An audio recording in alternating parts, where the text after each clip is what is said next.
E é isso, que tenhamos assim uma excelente manhã, uma tarde para quem estiver em outros fusos horários, como eu, e que a tônica da aprendizagem e construção de conhecimento coletivo aí seja aí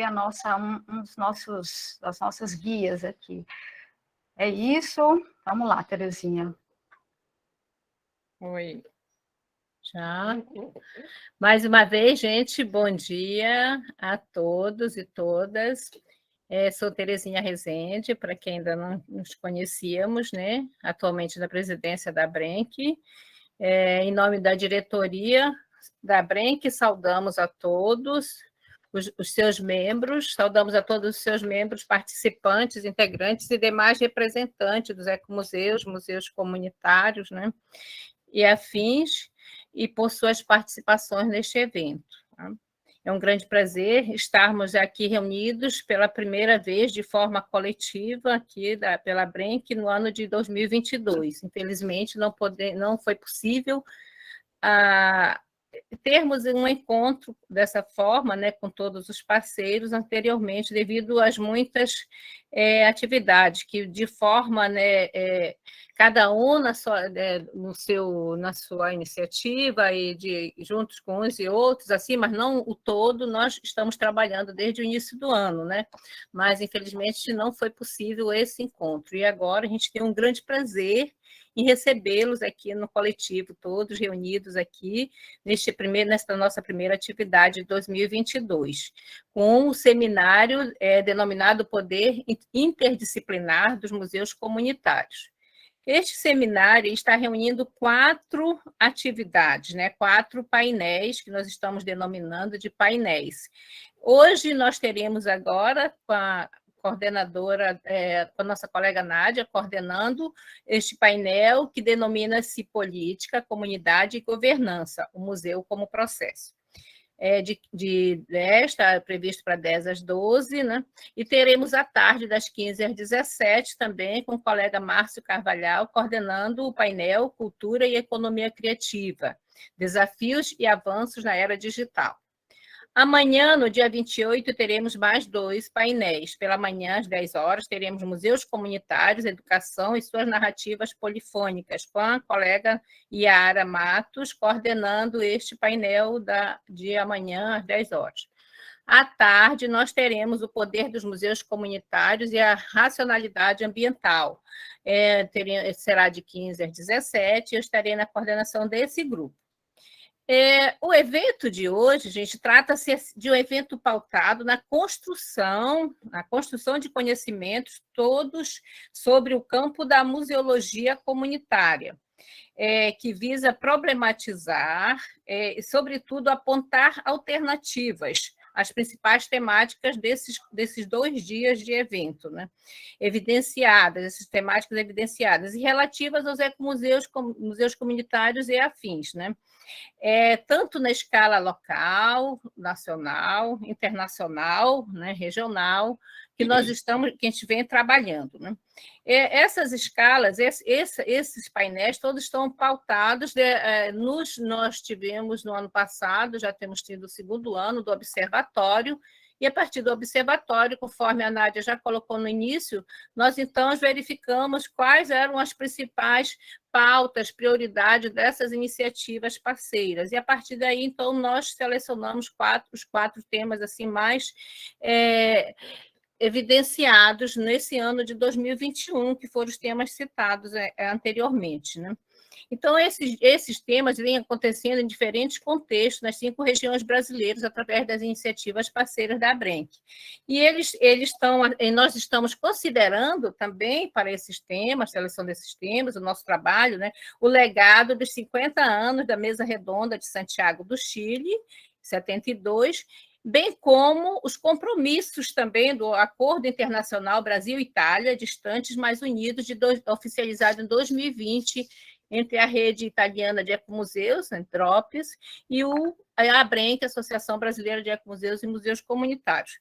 Então, tem sido assim, muito importante para a gente, através desses momentos, nós já concretizamos a Carta de Princípios da Brenck, a carta com a rede italiana de ecomuseus, todos esses documentos, documentos coletivos, construídos de forma coletiva, com todas essas iniciativas, parceiros da ABRENC. Então, é um trabalho um pouco lento, mas muito bem feito, porque está se considerando a participação de todos. Isso, para a gente, é muito importante, né?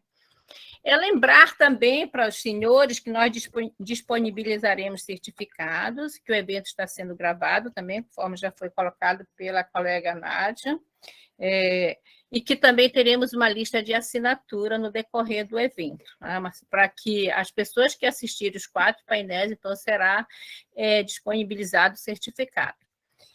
Por fim, agradecemos aos presentes, né? Desejamos a todos um evento interativo e profícuo, né? Grandioso, que tenhamos sucesso e bons, que juntos, né, estejamos nessa interação de aquisição de conhecimentos e todas as nossas experiências, tá? Muito obrigada, e sejam todos muito bem-vindos, e eu passo a palavra para a nossa colega Nádia, que estará na coordenação do painel de hoje. Muito obrigada mais uma vez a todos. Obrigada, Terezinha. Eu acho que esse trabalho que nós estamos desenvolvendo, né, com a Terezinha na presidência da ABRENC, desde 2019, né, tem sido, assim, algo de um avanço, assim, gradativo, seguro, né, Terezinha, como você falou aí. E hoje a gente se encontra nesse seminário ABRENC, né, linkado, né, conectado com esse Dia Internacional também dos Museus, conectado com os 50 anos da Mesa de Santiago do Chile, com essa temática, né, o poder interdisciplinar dos museus comunitários. Então, eu tenho, assim, a honra, a felicidade de contar, assim, na minha mesa, com 4 experiências que eu considero da maior importância, relevância e de significado para essa nossa temática que nós escolhemos aqui para nosso painel de hoje, tá? Eu não sei se o Márcio pode compartilhar aí esse primeiro PowerPoint aqui, só de contextualização breve, né, dessa nossa mesa, não sei se todos estão vendo, mas aqui eu tenho aqui a honra, a felicidade de contar aqui com as companheiras, assim, já todas com muitíssimo tempo e experiência no campo da museologia comunitária e também com temas adjacentes e muito caros à museologia comunitária, como é o caso da Lília, né? A Lília Amaral, ela vem de uma experiência com arte contemporânea, mas muito voltado para a participação da comunidade, para a leitura que a comunidade faz do seu território, que essa categoria território é muito importante para isso que nós estamos tentando, e eu considero, sabe, Terezinha, que estamos, assim, avançando de um modo, assim, qualificado nessa como nós abordamos o campo da museologia comunitária no Brasil.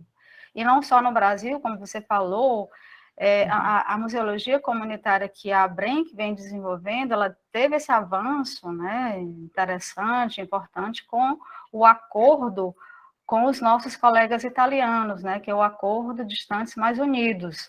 Então, hoje a gente vai tentar, nesse nosso painel, né, que sinaliza que contexto político nós vamos atuar, que governança que nós vamos tentar construir, nessa perspectiva do museu como processo, tá?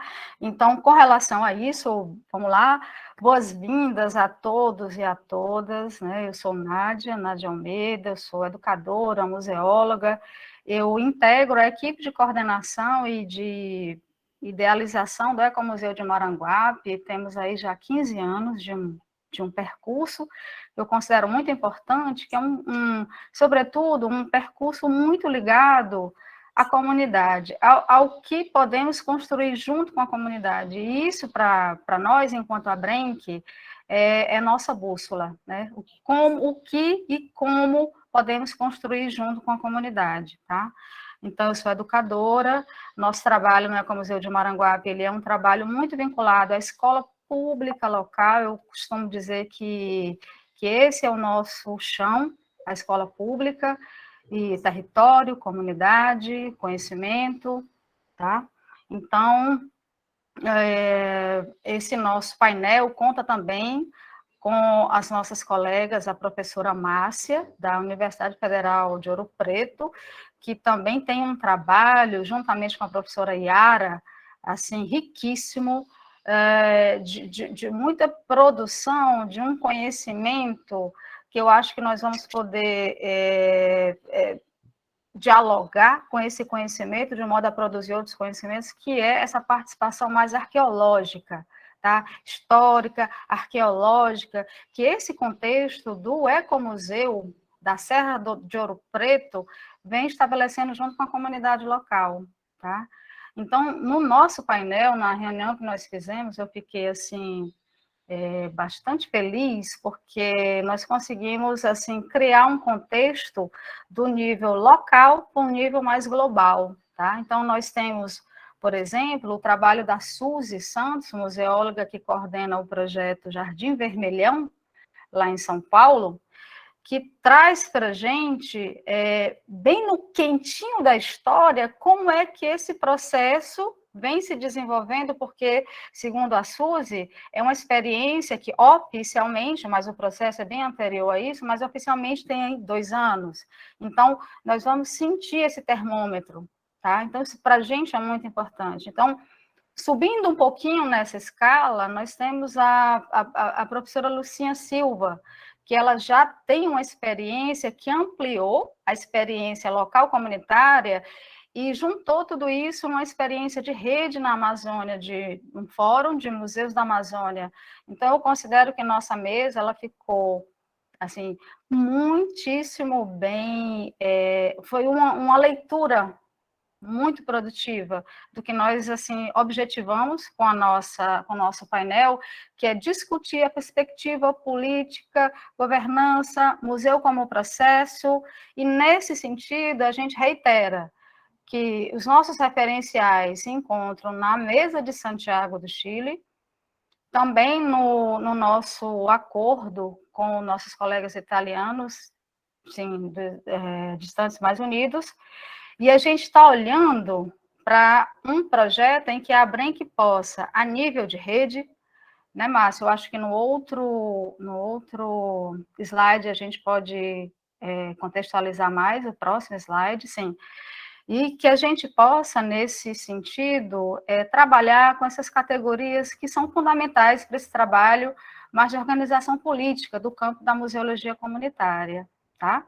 Então, sem mais, eu quero passar a palavra agora para a nossa primeira convidada e já novamente saudando e agradecendo a todos os participantes, desejando que tenhamos um debate que possa construir e produzir elementos. Eu vou estar assim moderando essa mesa, que para mim é algo vai ser muito difícil, ao mesmo tempo muito fácil, tá?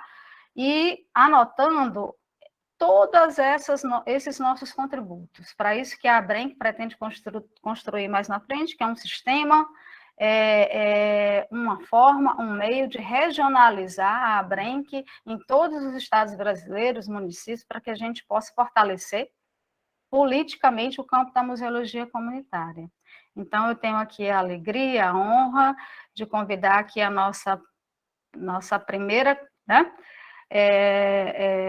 convidada, sendo redundante, Suzy Santos, aqui do nosso querido Jardim Vermelhão. Com você, Suzy.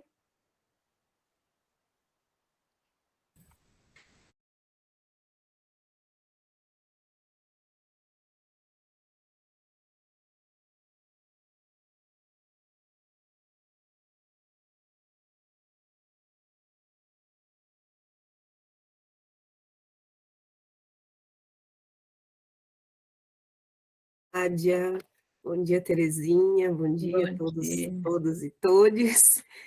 É um prazer estar com vocês, agradeço muito o convite, estou vendo aqui algumas pessoas já conhecidas, outras conhecidas só virtualmente, conhecendo algumas agora no momento. Estou muito contente em reencontrá-los, acho que essa semana a gripe pegou a mesa, né? Eu, Lívia, Lucinha, todo mundo gripada. Ou com Covid, né? Que a coisa tá feia aqui para os lados de São Paulo. mas agradeço demais, é um prazer poder compor essa mesa com um tema tão relevante. A gente entende o trabalho que a gente faz aqui na comunidade do Jardim Vermelhão como um trabalho político mesmo.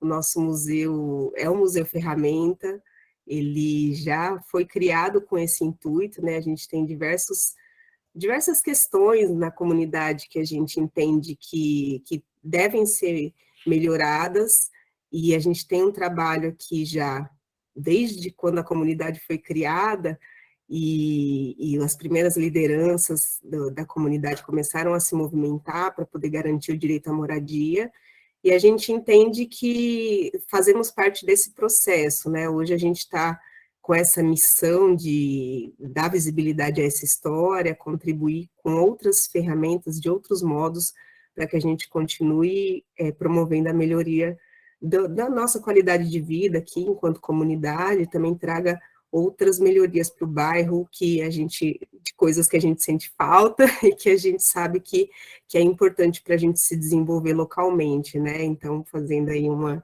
conexão com os ensinamentos que eu pude ter por meio da museologia comunitária, da museologia de maneira geral, né? Especificamente da museologia comunitária. É um prazer hoje poder trazer para a minha comunidade, poder compartilhar com as pessoas que eu convivo aqui, um pouquinho desse conhecimento, e também, né, nesse processo de aprendizado, tá aprendendo cotidianamente com eles e com elas, com os jovens, com os mais velhos. Enfim, é um processo muito, muito rico, muito importante, e como é também importante estar com vocês em rede, né, me conectar com o pessoal aqui de São Paulo, dos outros municípios, do Oeste Paulista, né, do pessoal do Museu Rorico, pessoal de Campinas, de Itu, enfim, a gente tem nossas redes locais, mas é uma rede também mais abrangente como a ABREM, que também fazendo uma conexão com experiências de outros países é muito importante, a gente entende que só tem a fortalecer. Eu vou compartilhar aqui uma tela, só confirmem comigo se vocês estão visualizando, por favor. Sim, Suzy. Pode compartilhar, sim. Tá certo, então, obrigada. Novamente, quero agradecer aí pela montagem da mesa, a mediação da Nádia, é um prazer estar com a Lucinha, com a Márcia, com a Lilian. Tenho aprendido sempre, né, quando participo ou acompanho algum evento com vocês. Já tenho algum conhecimento aí do trabalho que vocês realizam, isso é muito importante, é um prazer estar ao lado de vocês. Então, para situar, não sei quem já conhece esse trabalho que eu pude desenvolver nos últimos anos, né? Enquanto estudante de História lá na USP, eu tive acesso aos museus, né?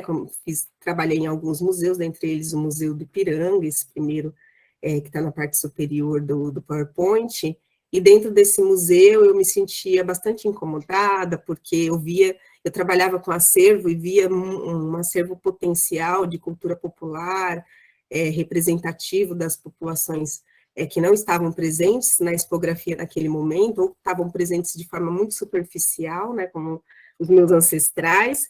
Então, eu vi um potencial muito grande nesse acervo, queria muito fazer um trabalho com ele, fazer alguma pesquisa, tive uma coordenadora que me estimulou bastante, a Ângela, e queria fazer uma iniciação científica, mas enquanto amadurecia essa ideia, uma colega que também fazia estágio no Museu do Ipiranga visitou o Museu da Maré e me falou sobre esse museu, que tinha muito a ver com a pesquisa que eu queria realizar, mas ao contrário de uma pesquisa realizada dentro de uma instituição oficial já de grande porte, como o Museu do Ipiranga, essa outra iniciativa era gerida pela comunidade, e aí ela percebeu que tinha muito a ver com a minha trajetória como militante, né, envolvida sempre desde a adolescência com movimentos sociais, mas também interessada com a cultura, as culturas e as memórias populares. Então, quando ela me falou sobre esse museu, já fiquei muito encantada e quis conhecer. Na época, o Museu da Maré estava ainda com um site maravilhoso no ar, infelizmente agora não está mais, então pude conhecer virtualmente, depois conheci pessoalmente, e foi uma grande surpresa para mim, não conhecia nenhum museu comunitário até então, isso por volta de 2013, e a partir daí eu queria saber o que existia, né, se tinha mais experiências de museologia comunitária, e fiz essa pesquisa de iniciação científica, Ecomuseus e Museus Comunitários, estudos das possibilidades de salvaguarda da memória popular. E aí, nesse processo, eu achei que eu fosse encontrar 15 iniciativas no máximo, consegui levantar 76 iniciativas, e finalizei a pesquisa, que durou um ano, com muitas questões, muitas dúvidas, até mesmo para compreender esses conceitos, ecomuseu, museu comunitário, nova museologia e museologia social. Então, a professora Marília Cury, que foi minha orientadora e contribuiu muito com esse processo, com as reflexões, me instigou bastante, me sugeriu que desse continuidade no mestrado, e aí eu fiz o mestrado entre 2015 e 2017, né, com o título Ecomuseus e Museus Comunitários, Estudo Exploratório de Possibilidades Museológicas. E aí, no mestrado, eu consegui fazer o levantamento de 196 iniciativas de museologia comunitária aqui no Brasil, e aí eu trago algumas reflexões, algumas tensões, né, questões interpretativas a respeito da museologia comunitária, algumas apropriações, né, com relação a alguns museus que a gente percebe que não são exatamente de base comunitária, mas que se apropriaram desses conceitos. Enfim, é uma pesquisa que deu um trabalho danado, sofri durante o processo, mas consegui concluir. Gostaria muito de hoje estar aprofundando algumas questões mais do que eu consigo, né, diante de tantos compromissos, mas acredito também que a gente tem muitos estudantes hoje de museologia, também de outras áreas que têm se interessado pela museologia comunitária, que também podem e estão dando continuidade a muitas coisas que eu levantei, muitas temáticas, muitas questões a respeito. Então, já por isso eu fico muito contente, e fico mais contente ainda de poder estar compartilhando hoje com a minha comunidade esse aprendizado todo que eu tive nessa pesquisa, né? Então, eu trabalhei com alguns conceitos, como eu disse anteriormente, né? Queria entender qual a diferença entre termos e conceitos, como que isso foi se desenvolvendo, né, como que eles foram se consolidando no campo, o que tinha a ver com o desenvolvimento da nova museologia, com essas novas interpretações, apropriações, enfim, né, mapear as experiências brasileiras de ecomuseus, museus comunitários, ou museus com outras denominações, às vezes nem sempre com a denominação museu, né, apresentando uma certa rejeição também ao termo, né, pensando no conceito carregado, né, relacionado à colonização, a todo esse histórico aí dessas instituições hegemônicas, e analisar e refletir um pouco sobre esse panorama nacional, o quanto que as teorias e as práticas estavam ou não relacionadas, o quanto que as pessoas que estavam refletindo e teorizando sobre esses museus estavam, de fato, participando ativamente junto com as comunidades, ou quantas dessas pessoas eram das próprias comunidades, né?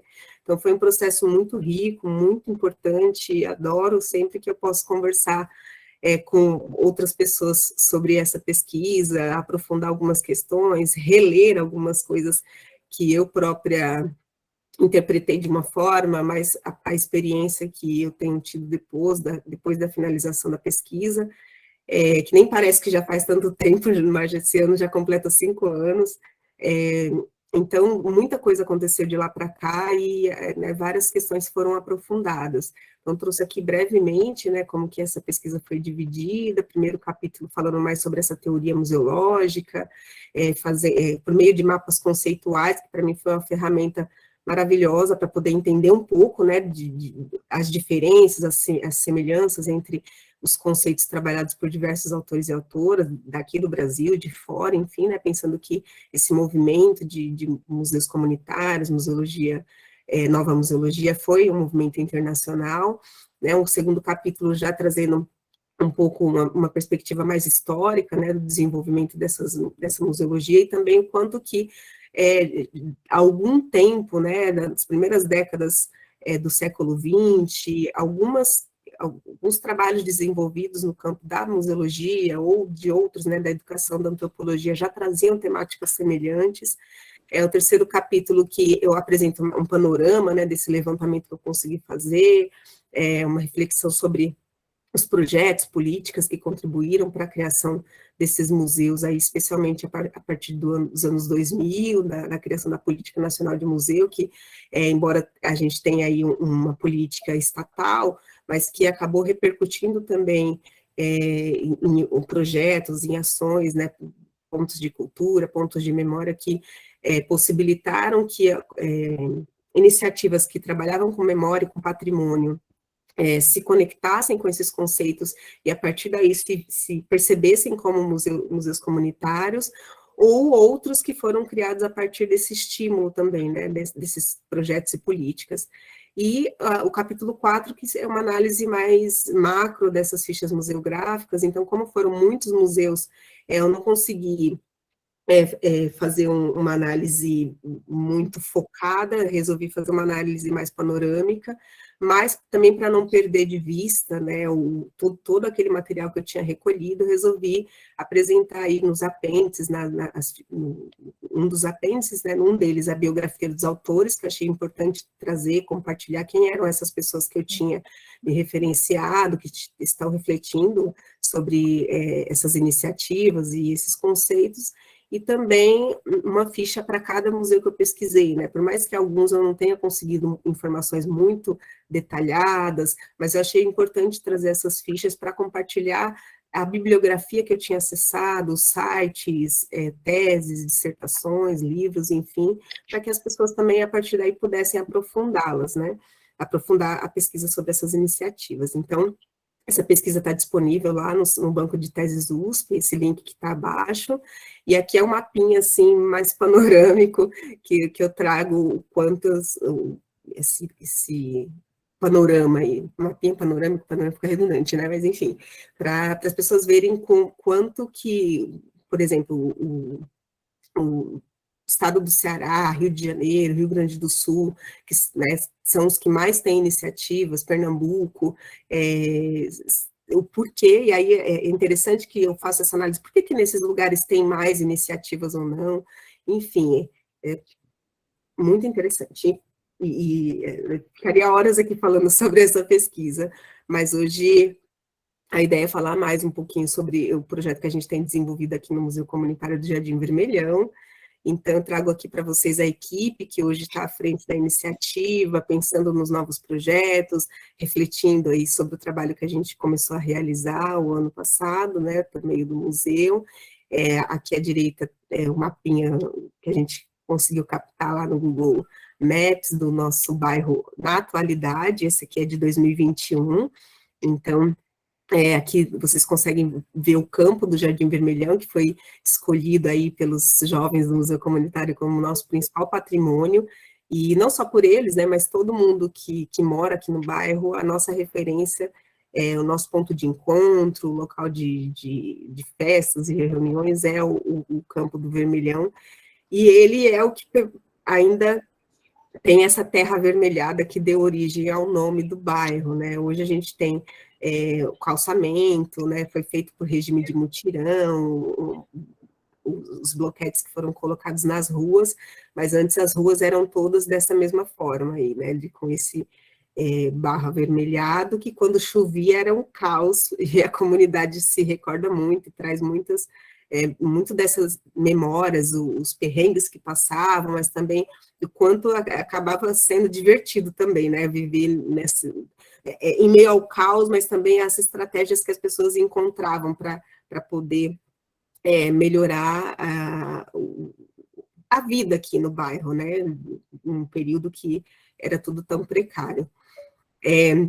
Então, Nádia, você trouxe, né, que a iniciativa é recente do Museu Comunitário, mas ela teve, a gente desenvolveu um projeto em 2019, antes do museu, que se chama Revelando Guarulhos Memórias do Jardim Vermelhão, que é um projeto que a gente, na verdade, inscreveu em 2014 para um edital do Fundo de Cultura do município de Guarulhos, para desenvolver um documentário audiovisual, para entrevistando alguns moradores e moradoras do para a gente como que foi esse início da construção desse bairro, como que foi essa mobilização dos moradores, e o quanto que da cultura nordestina, né, pensando que a maioria de nós ou são nordestinos ou são filhos de nordestinos, então a cultura nordestina está muito presente aqui no bairro, e aí, quando a gente começou a entrevistar essas pessoas, a gente percebeu que elas não queriam falar sobre isso nesse momento, embora trouxessem nas suas falas, mas queriam falar sobre o processo de luta e resistência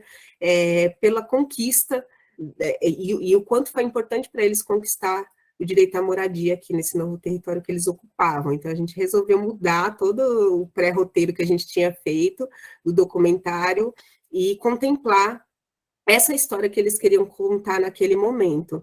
E aí hoje a gente lançou agora, no mês passado, né, por conta da pandemia, a gente teve que adiar o lançamento, e conseguimos fazer o lançamento do documentário da exposição, que está em itinerância aí em alguns espaços culturais e educativos de Guarulhos. E nosso intuito, quando escrevemos esse projeto, eu e alguns colegas, familiares aqui do bairro, era justamente, como eu estava nesse momento pesquisando ainda lá na iniciação científica, os museus comunitários, eu pensei, olha, como a gente vai levantar um material para fazer esse documentário, vamos fazer as entrevistas, mas também vamos coletar fotografias, vídeos, enfim, dos moradores, acho que esse material já seria um ponto de partida para a gente iniciar o processo de museu comunitário.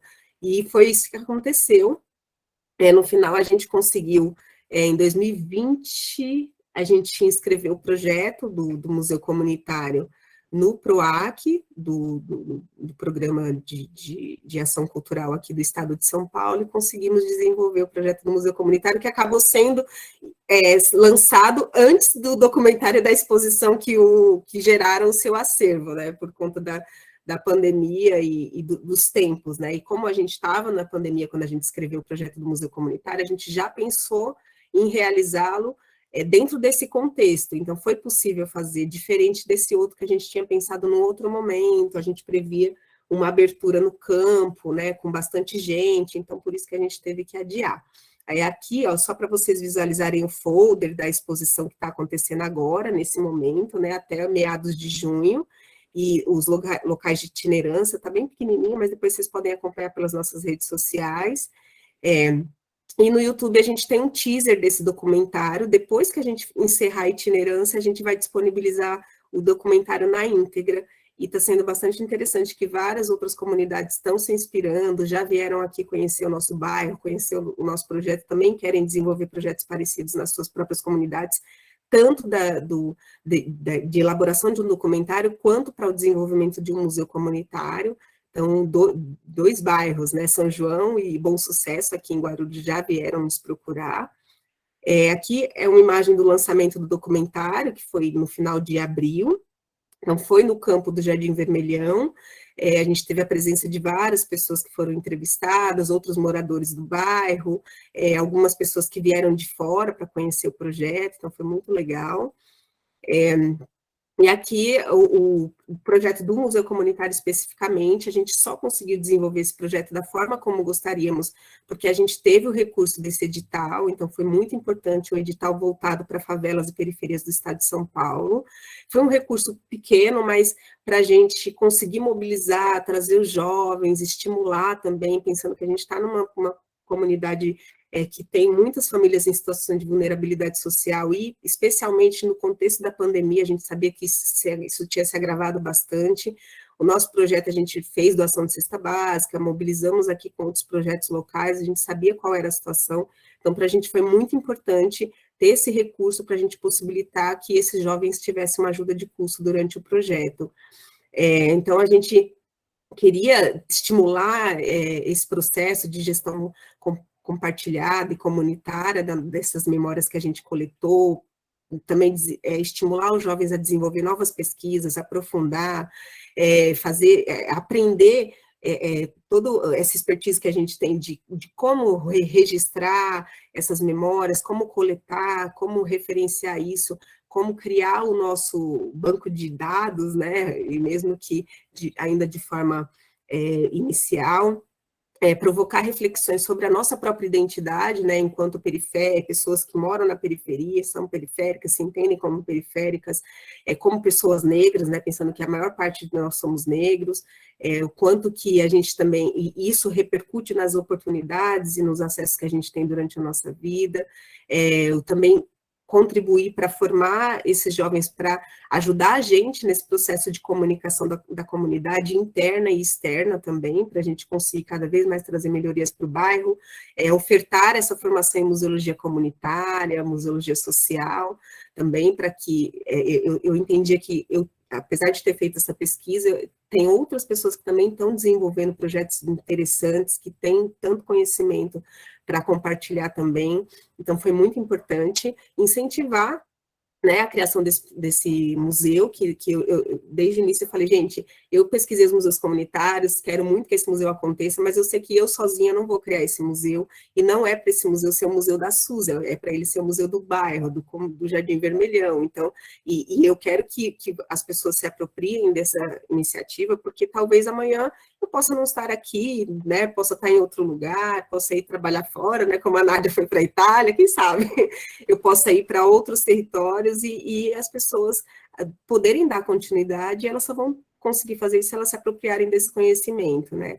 E também estimular esses jovens a fazer essa primeira exposição coletiva, a aprender também a lidar com essas ferramentas da museologia. Então, a gente teve um processo seletivo que a gente levantou, assim, qual era a situação... Só concluindo, Suzy, querida, um minutinho.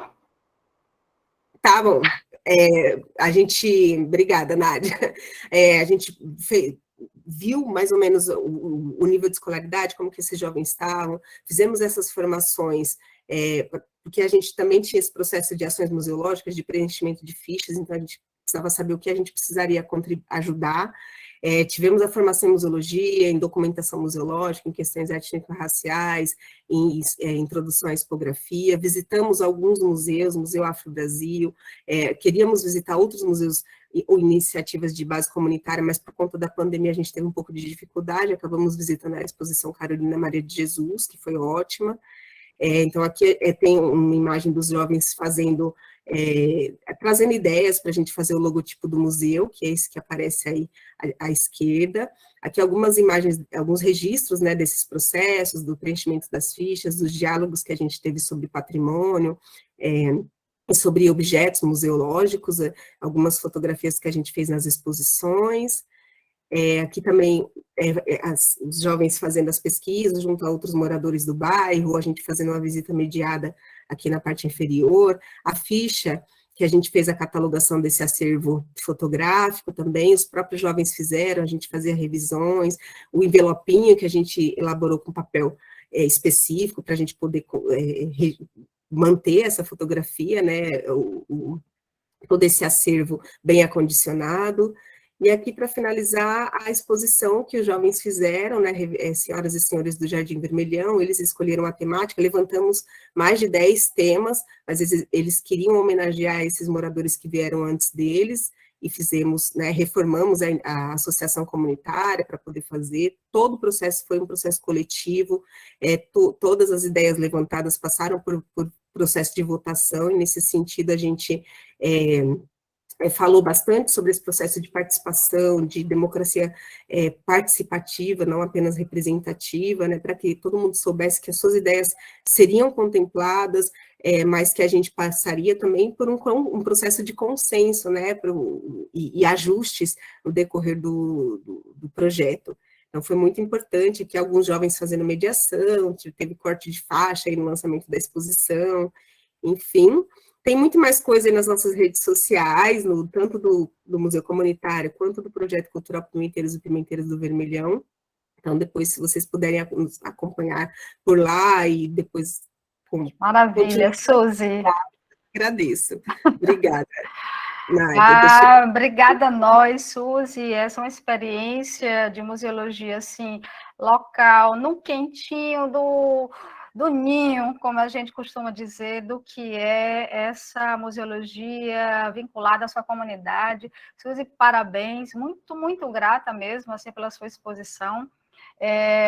Eu anotei algumas coisas aqui muito, muito, que valem, assim, muito para a nossa reflexão, Suzy, com relação do museu quanto processo, na perspectiva de Yggs de Varrine, né, ele destaca 3 elementos que caracterizam o museu como processo, que é o museu servindo a sua comunidade, é o primeiro ponto. O segundo ponto, o museu, como caracterizar, então, essa comunidade, é como o museu toma as suas decisões, né?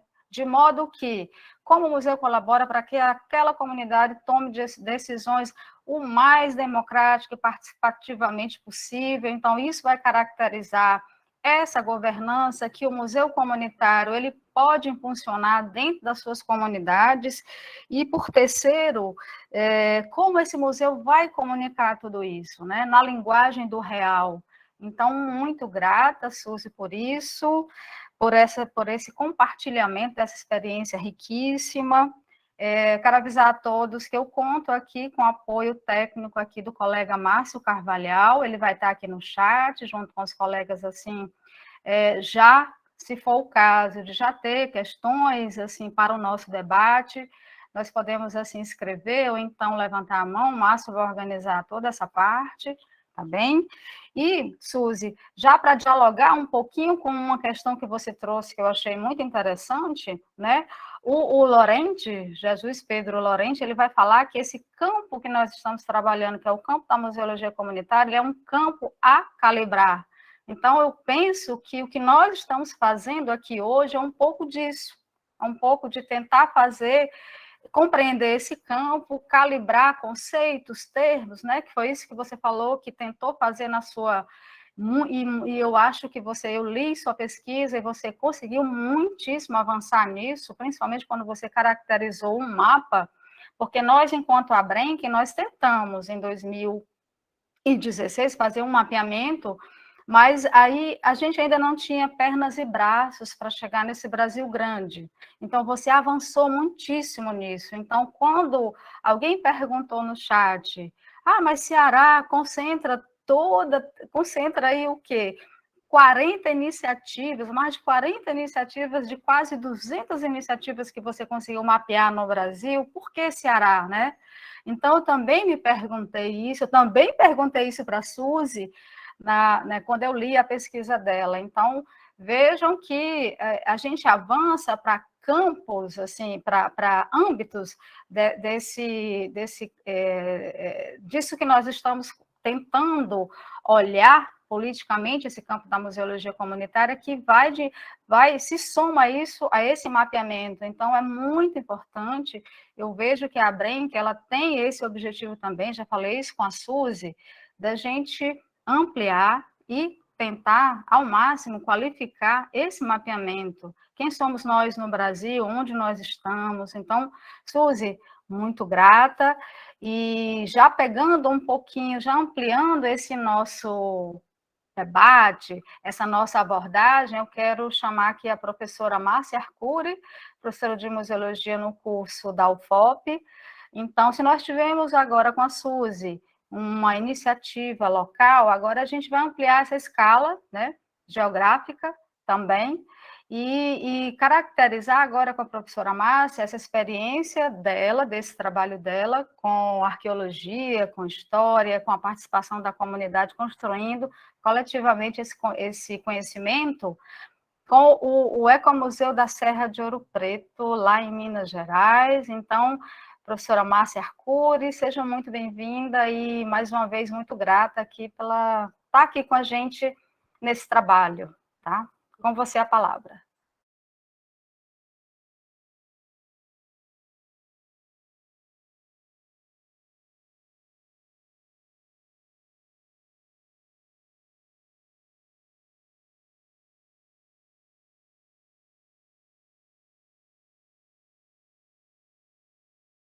Preto, lá em Minas Gerais. Então, professora Márcia Arcuri, seja muito bem-vinda e, mais uma vez, muito grata aqui pela estar aqui com a gente nesse trabalho, tá? Com você a palavra. Muito obrigada, Nádia. Estou colocando aqui meu tempo para correr, para tentar ficar dentro do tempo. Primeiro, vocês estão me ouvindo bem? Em primeiro lugar, eu queria agradecer. Obrigada. Eu queria agradecer imensamente o convite, a oportunidade. Eu me sinto honrada de estar nessa mesa, compartilhando aqui com a própria Nádia, a Suzy, a Lucinha, a Lília. Não me considero, não vou me chamar de colega, porque eu não sou museóloga, mas, assim, são quase 30 anos de trajetória por museus, isso foi uma escolha minha desde a graduação, né? Então, essa altura da vida, a minha intimidade com o mundo dos museus é realmente enorme, mas a minha chegada no ambiente dos museus comunitários e da ecomuseologia, ela realmente ganhou força. Eu já tinha um interesse por trabalhar com coleções e museus na América Latina, né? Então, México, Colômbia foram países que eu tinha uma proximidade com pessoas que estavam atuando aí na área, mas eu, de fato, e Peru também, mas de fato, assim, o meu batismo, vamos dizer assim, se deu com a professora Yara, e eu vou passar já para a apresentação e explicar um pouquinho por que sou eu que estou aqui hoje falando pelo Ecomuseu da Serra de Ouro Preto, mas que fique claro desde o início que essa apresentação, ela não é uma apresentação minha, né? Ela é uma apresentação que qual é a colaboração que o meu trabalho de arqueóloga traz para esse trabalho que já era um legado quando eu cheguei em Ouro Preto em 2013. Deixa eu compartilhar aqui.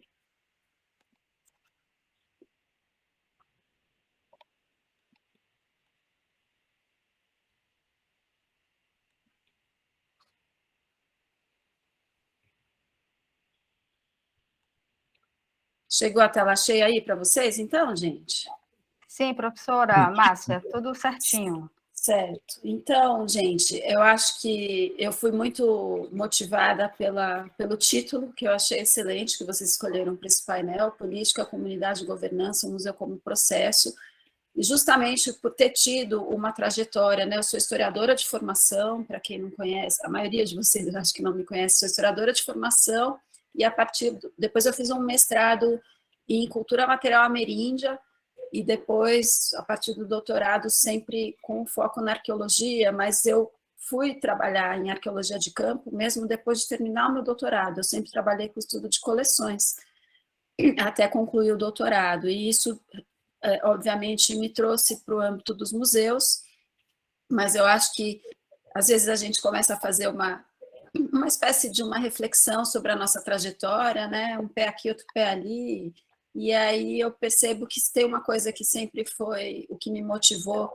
a vir trabalhar com esse âmbito que envolve a arqueologia e a museologia nas suas interfaces, foi essa memória negligenciada e silenciada, que hoje, né, chega a essa importância desse engajamento, dessa política, dessa agenda política fundamental de se trabalhar as comunidades, né, o patrimônio e os territórios e o desenvolvimento a partir do patrimônio com esse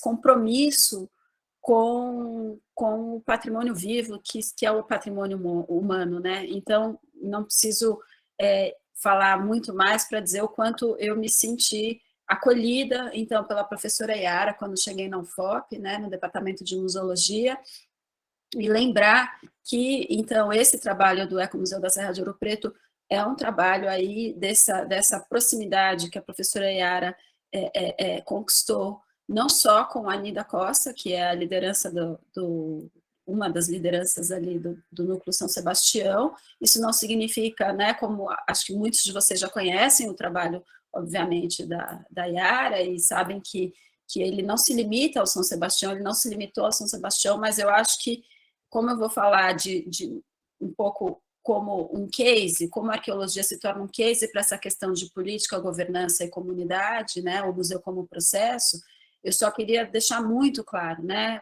não só o respeito que eu tenho, mas o agradecimento, o carinho que eu sinto por ter sido acolhida por esse projeto fantástico, né, iniciado muito antes de mim, que hoje não é mais um projeto, hoje é o resultado de um processo, é de fato um ecomuseu consolidado. E aí eu uso sempre esse exemplo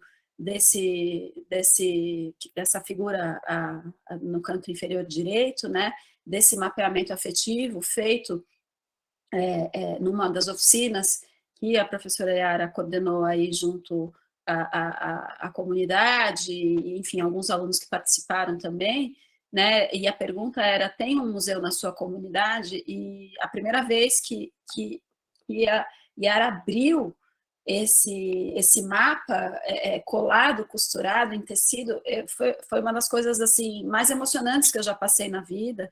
E eu acho então que para lembrar que as metodologias estabelecidas, eu acho que isso é um dos grandes ganhos da ecomuseologia e que a gente não pode perder de vista. Isso não significa que eu consegui sempre manter essas metodologias presentes no cotidiano da arqueologia.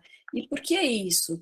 Porque a arqueologia, ela é, ao mesmo tempo, né, num jogo de forças, ela é uma grande ferramenta, e ela pode ser um grande problema para algumas pessoas que não estão com os mesmos objetivos do que a gente aqui, no que a gente entende por desenvolvimento de território, por desenvolvimento local. Né? Então, eu estou falando especificamente de patrimônio arqueológico e vou trazer um pouco desse estudo de caso, vamos dizer assim, que é como o parque, que hoje é um monumento natural municipal arqueológico Morro da Queimada, mas a gente pode chamar de Parque Arqueológico Morro da Queimada, uma iniciativa já do início da década de 2000, né, 2005, 2008, é um processo longo, não vai dar tempo de contar toda essa história em pormenores, mas hoje, em 2022, ele continua sendo um território que está aí na esteira dos desejos, dos anseios, mas também dos conflitos, das negociações. Anteontem mesmo, a professora Yara estava lá, numa audiência pública na Câmara Municipal de Ouro Preto, defendendo um pouco, né, em relação a outros atores, o que é que nós estamos tentando fazer em relação a esse parque. Então, as oficinas, o trabalho com as escolas, sobretudo, a gente tem investido muito em trabalhar com as crianças, isso faz parte do processo desde que eu comecei a trabalhar aqui em Ouro Preto em 2014, eu aprendi muito com a experiência do Ecomuseu da Serra, nós criamos, eu e a professora Yara, o Laboratório de Estudos em Arqueologia, Patrimônio e Processos Zoológicos Comunitários, a gente tem programas de pesquisa e extensão já de muitos anos, desde então, vigentes, e isso está, obviamente, dando um caldo importante. Eu vou passar muito rapidamente, gente, são 5 minutinhos, né, para poder depois dar uma encerrada nessa fala, mas vocês veem aí na tela, né, essa grande área verde aqui, né, com a poligonal, então, do que é mais ou menos os limites do Parque Arqueológico, e ele é circundado por 5 bairros, entre os bairros que sofrem com questões básicas de gestão de território, né, de municipais, de mobilidade, de saneamento, de segurança, e, enfim, para não dizer outros problemas enfrentados por essas populações. Ele está localizado no coração aí da nossa história, vamos dizer assim, desde a sedição de Vila Rica, desde o começo da Vila Rica, então, por conta da história da mineração, então, não à toa, ele é também uma menina dos olhos para uma narrativa oficial sobre a história de Ouro Preto, mas uma narrativa que não é muito inclusiva em relação às pessoas que, de fato, foram os primeiros, vamos dizer assim, empreendedores, já que as pessoas gostam tanto da palavra, né, empreendedorismo, desse processo. Então, as tecnologias trazidas pelos africanos, a memória desse processo muito mais plural, muito menos monolítica do que ficou consolidado nos livros de história, tem sentido essa memória mais plural, a gente tem percebido uma certa resistência à nossa tentativa de ampliar um pouco o espectro dessas narrativas, né? As passagens, então, entre Ouro Preto e Mariana atuais, elas seguem, a gente vê as linhas vermelhas o que eram os antigos caminhos, né, para não dizer que também, né, se a gente for avançar como a gente pretende, esses caminhos vão alcançar aí também o período pré-colonial, com certeza, né? A gente está muito longe ainda de alcançar essa memória indígena também silenciada e negligenciada, mas há potencial para isso. É um complexo arqueológico, tá? Então, essas bolinhas aqui são outros grandes sítios arqueológicos para além do Morro da Queimada, então a Serra do Ouro Preto ela tem que ser entendida como um enorme complexo de referências dessa memória e que e de uma ancestralidade aí de uma população ouro-pretana, não sei se ainda segue dessa forma, mas que era até o último censo considerada a segunda população mais negra do nosso território, né, nacional. Então, como eu falei, eu não vou me alongar aqui, porque já são só mais uns 5 minutos, 4 minutinhos que eu tenho para falar, mas a gente tem aí projetos de pesquisa com as várias, e de extensão, com o apoio das várias pró-reitorias. A gente sabe que a presença da universidade, as iniciativas dos editais, isso é fundamental para que a gente possa seguir trabalhando nesse passo de formiguinha. Esse tem sido o objetivo. Alguns alunos, às vezes, entram, alguns entraram e ficaram 2, 3 anos no Lapacô e se formaram sem ter a chance de escavar um sítio arqueológico, que é sempre, né, uma vontade aí dos alunos, mas eu fiz questão, e fui aprendendo, né, com a Yara, e fiz questão de segurar um pouco essa vontade de avançar na nossa compreensão mesmo sobre essa memória de 300, 200 anos atrás, de como se deram os processos de ocupação, e, ao mesmo tempo, avançar nos trabalhos de extensão para que a gente pudesse, de fato, consolidar uma metodologia de uma arqueologia comunitária, ou seja, que ela é feita junto com as comunidades e não para falar sobre elas, né? Então, só vou passar muito rapidamente as fotos para vocês terem uma noção de como é esse território, né? Aqui a gente vê essas linhas, tudo isso são ruínas, né, que, uma vez musealizadas, elas têm sim um potencial turístico enorme. Hoje eu estou com, além dos alunos de graduação, alunos de mestrado, aí já tem uma aluna, inclusive, que é moradora do Morro da Queimada, Angélica, que está com um projeto para desenvolver um turismo com base nesses processos comunitários, né? E a gente tem uma situação muito séria desse projeto, que é o fato de que, quando o parque foi criado, algumas famílias elas foram elas tiveram que sair da área da poligonal que foi criada, do parque, né? E só que, e até então era um parque natural municipal, e aí outros proprietários, grandes proprietários de terras aí nesse espaço, permaneceram proprietários, permaneceram com as suas terras, e hoje, desde dezembro de 2019, acabou se promulgando uma nova lei, e que mudou de parque natural para monumento natural, de forma a acomodar que esses proprietários pudessem permanecer.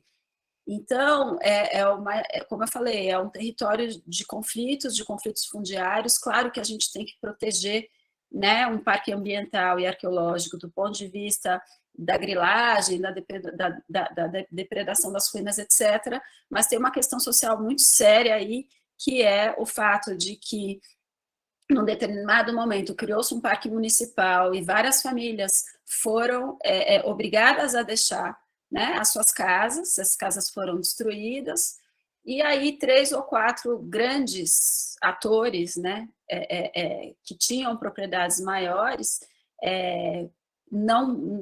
permaneceram com as suas propriedades, e aí acabou se acomodando de acordo com uma legislação um pouco mais flexível para que eles não precisassem sair. Eles vivem, ocupam lá? Não vivem, não ocupam. Mas como que fica a situação dessas famílias que tiveram que sair? Né? É uma situação bastante delicada que a gente vem falando. Claro, existe uma questão, né, do potencial turístico desse parque, da necessidade da gente cuidar, questões em relação ao lixo, questões em relação, inclusive, ao consumo de crack e de outros entorpecentes que a gente acaba achando alguns vestígios, né, de vez em quando no campo, a gente acha roupas, tem também as trilhas turísticas promovidas pela prefeitura, que às vezes também acabam deixando lixo, então é um trabalho constante de corpo a corpo, no sentido da gente sensibilizando todos os atores, né, não apenas as comunidades, mas também o poder público, sobre como construir esse processo de governança de uma forma inclusiva e sustentável. Muito rapidamente aqui, a gente tem um projeto que foi apresentado pela Prefeitura ao IFAM. Esse projeto tem uma série de problemas que eu não vou ter a oportunidade de falar, que meu tempo está praticamente já esgotado aqui, mas a gente foi, no mínimo, percebendo que o que foi feito, um mapeamento muito rápido por drone, na hora que a gente chega no campo, é outra coisa que nós estamos encontrando. Então, mesmo do ponto de vista da preservação do patrimônio arqueológico, com o olhar mais frio que tem, a gente já tem problemas aí, por exemplo, esse 8, aqui, ó, quadradinho, deitado, que seria, na leitura de um drone, algo que não faz o menor sentido, porque seria uma edificação sem portas para entrada, na verdade, aonde tem parede, aonde tem piso, isso tudo achatou. Então, até esse primeiro remapeamento de trabalho técnico de campo é necessário ser feito, né? Vou passar muito rapidamente, né? Tem uma questão de conservação das estruturas que a gente também tem que ter uma atenção. Como arqueólogo, a gente se torna corresponsável junto ao Estado por esse patrimônio. É um lugar que tem um potencial incrível de visitação, sem dúvida, não só de visitação do ponto de vista turístico, mas de uso, de lazer mesmo, que ele seja um parque da comunidade em primeiro lugar, né? Ele tem o chamado moinho de vento, que a gente já tem quase 4 anos aí tentando interpretar melhor essa estrutura, tem várias narrativas. Esse moinho, ele é muito usado pelas comunidades para outros fins, então a gente percebe o uso de comunidades religiosas que vêm fazer despachos perto desse moinho. Inclusive teve uma fogueira que ela ela esteve lá, a gente nunca encostou nela durante 5, 6 anos, mas infelizmente ela, depois da pandemia, ela acabou sendo destruída. Ela tinha todos esses vestígios com mensagens e pedidos e olho de um jeito, e ela foi destruída por uma ação que não foi das comunidades, também não vai dar tempo de eu falar. Existe uma religiosidade muito presente na estrutura desses parques, então isso é um dos componentes que a gente vem tentando trabalhar.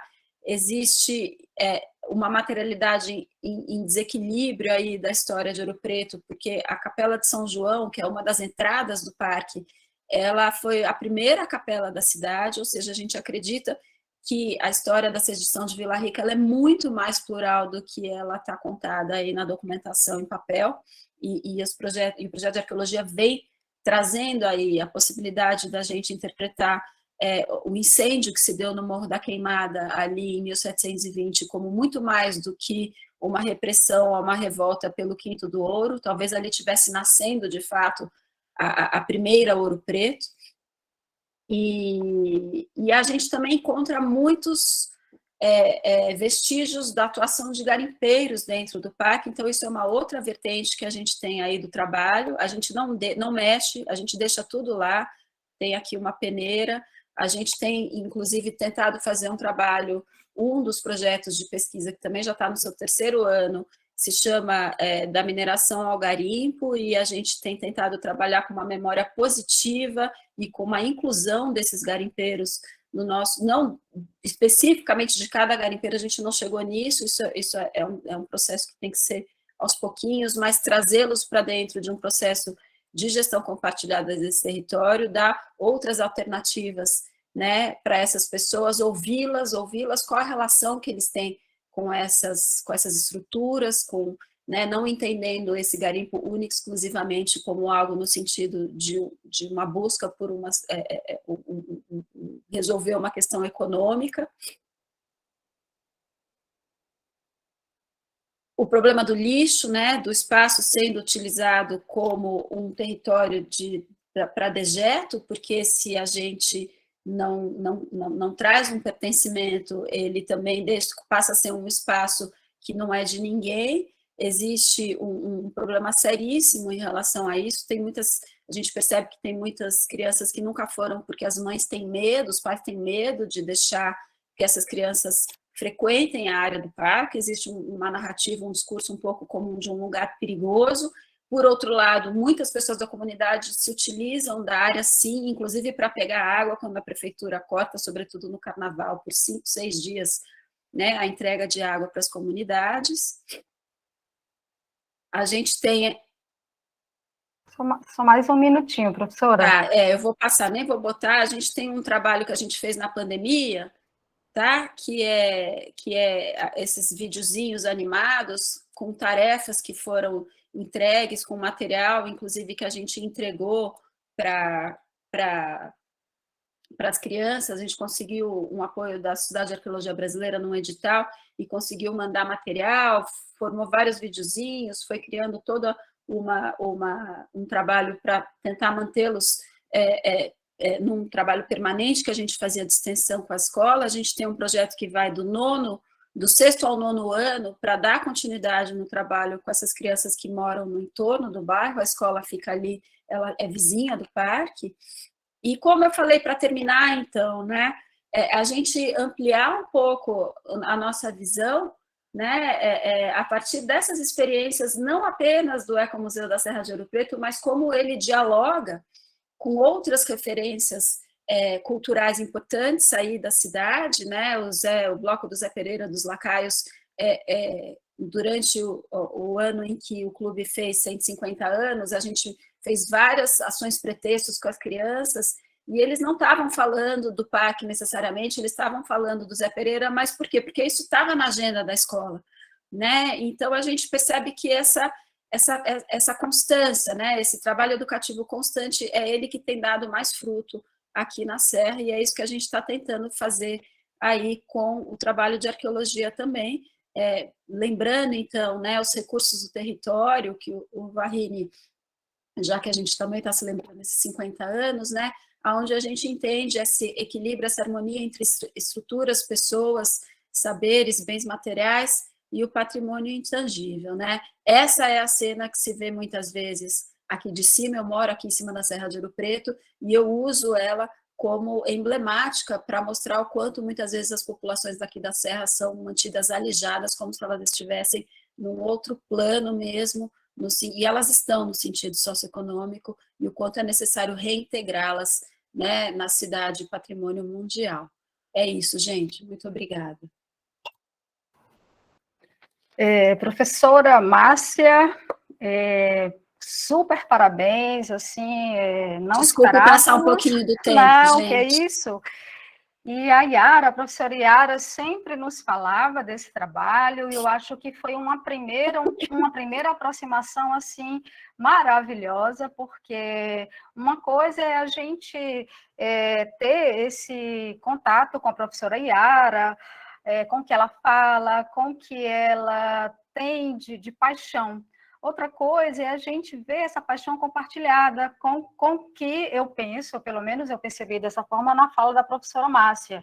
Então, muitíssimo grata. Eu acho que quando a professora coloca a importância da gente trabalhar a questão da cartografia inserida como um conhecimento essencial para que as comunidades possam se ver, possam se avaliar, possam traçar caminhos para solucionar esses problemas que elas mesmas, as comunidades, vão se identificar.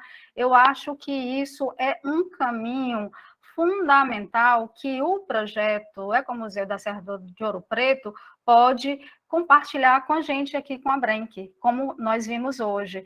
Então, como fala, né, o professor geógrafo, porque eu também sou geógrafa e eu amo essa área também, o professor Milton Santos, né, ele vai falar que a questão da escala das coisas, que é um problema a ser solucionado. Então, eu vejo que essa metodologia de vocês terem, por exemplo, que a universidade chegar com tecnologia, com maiores recursos, dialogar com a comunidade em torno de soluções com conhecimento um pouco mais qualificado, isso dá para a comunidade essas condições que a gente está tentando construir aqui, de governança, né, desse nosso painel, dessa categoria comunidade, que nós ainda vamos discutir com mais aprofundamento, o que nós falamos quando nós dizemos comunidade. Então, eu anotei uma série de elementos aqui, professora, que eu acho que vai enriquecer muito o nosso debate, sobretudo, isso que a Abrenc está pretendendo construir daqui para frente, quando a professora coloca as questões sociais que foram identificadas, né, nessa gestão do parque, né? Então, isso, na nossa percepção, ela é uma forma da gente entender como é que se procede essa relação política, governança, comunidade, né? Essa importância da universidade. Eu acho que a universidade, quando ela tem esse olhar, essa percepção, e essa forma de dialogar localmente, enquanto a Abrenc, isso é perfeito, e estamos juntos aí nesse caminho, né, de construção. É tanto que a gente avança agora nesse nosso diálogo, que estamos pretendendo aqui nesse nosso painel. A gente começou com a Suzy, uma iniciativa local, Jardim Vermelhão, avançamos para uma iniciativa regional, que nós estamos considerando o Ecomuseu da Serra de Ouro Preto, e agora a gente avança mais um pouquinho nessa escala de olhar para dessa dimensão política, governança e comunidade, agora com a nossa querida Lucinha Silva. Muito bem-vinda, Lucinha, muito grata pela sua disponibilidade.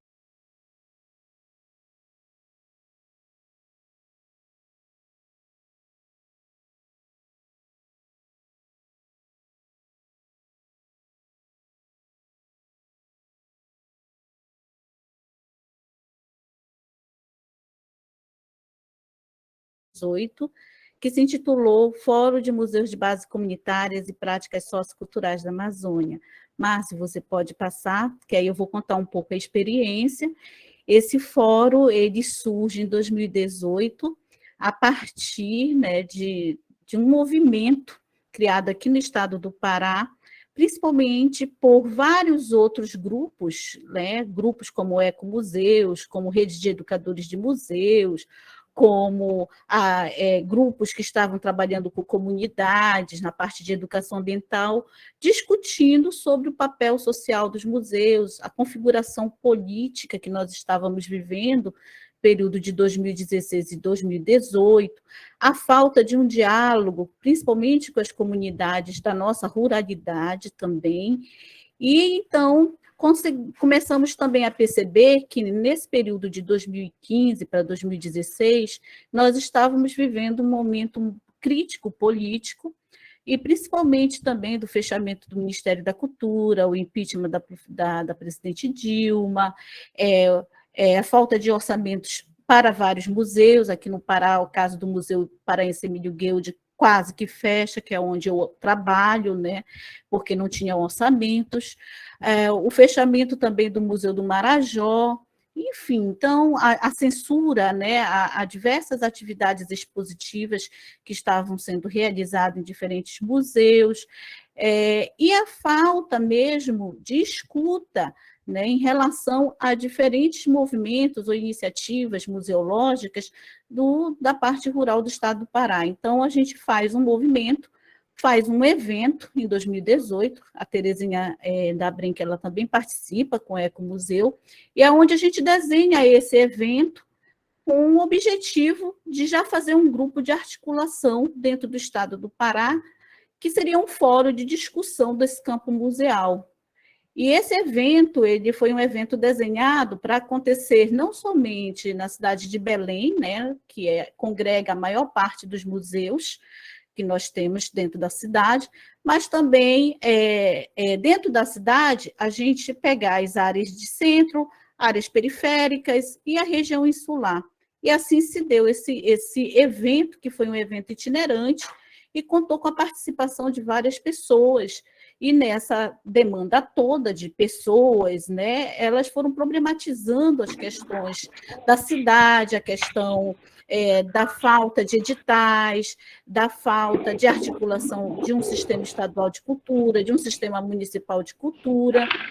E, nesse sentido todo, nós, no final do evento, resolvemos criar uma carta, né, criar o fórum a partir de algumas cartas que nós discutíamos no momento.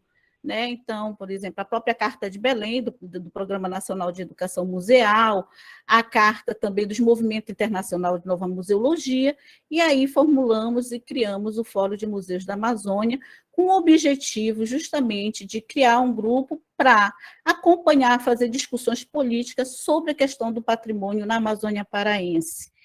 E esse primeiro momento de 2018 para de 2019, nós trabalhamos muito presencialmente, ajudamos a organizar as pautas, né? Então, havia uma necessidade de trabalhar colaborativamente com o Ecomuseu da Amazônia, conseguimos, com a Terezinha, trabalhar a questão do turismo de base comunitária, acompanhar o projeto, fortalecer laços entre os pontos de memória que estavam lá, e também promover alguns eventos presenciais, algumas reuniões. Então, o grupo ele foi se constituindo desta forma. Só que hoje, atualmente, nós temos para mais de 60 pessoas participando. E quando eu falo o que é esse grupo? São atores, gente, que participam de museus, ecomuseus, projetos de extensão universitária, pontos de cultura, pontos de memória. Então, é uma diversidade museológica que está dentro desse grupo. E esse grupo vem crescendo dentro do espaço amazônico. Antes, uma coisa que ficava mais concentrada na cidade de Belém, hoje você tem pessoas que estão colaborando, contribuindo com o grupo de Itaituba, de Belterra, de Aveiro, de Marabá, que são diferentes municípios do estado do Pará. E então a gente tem assim, uma metodologia, né? Quando antes da pandemia eram algumas reuniões presenciais, a gente ia em alguns museus para reunir com o grupo.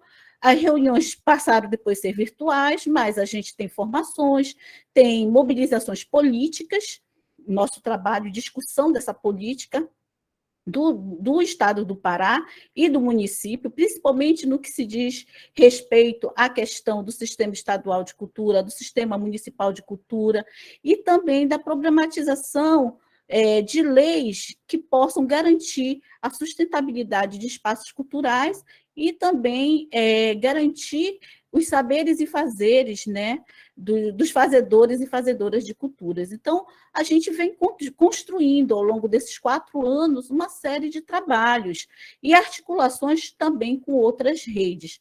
Alguns do grupo, né, se denominam forenses, outros se denominam redes, outros se denominam grupos, outros se denominam coletivos.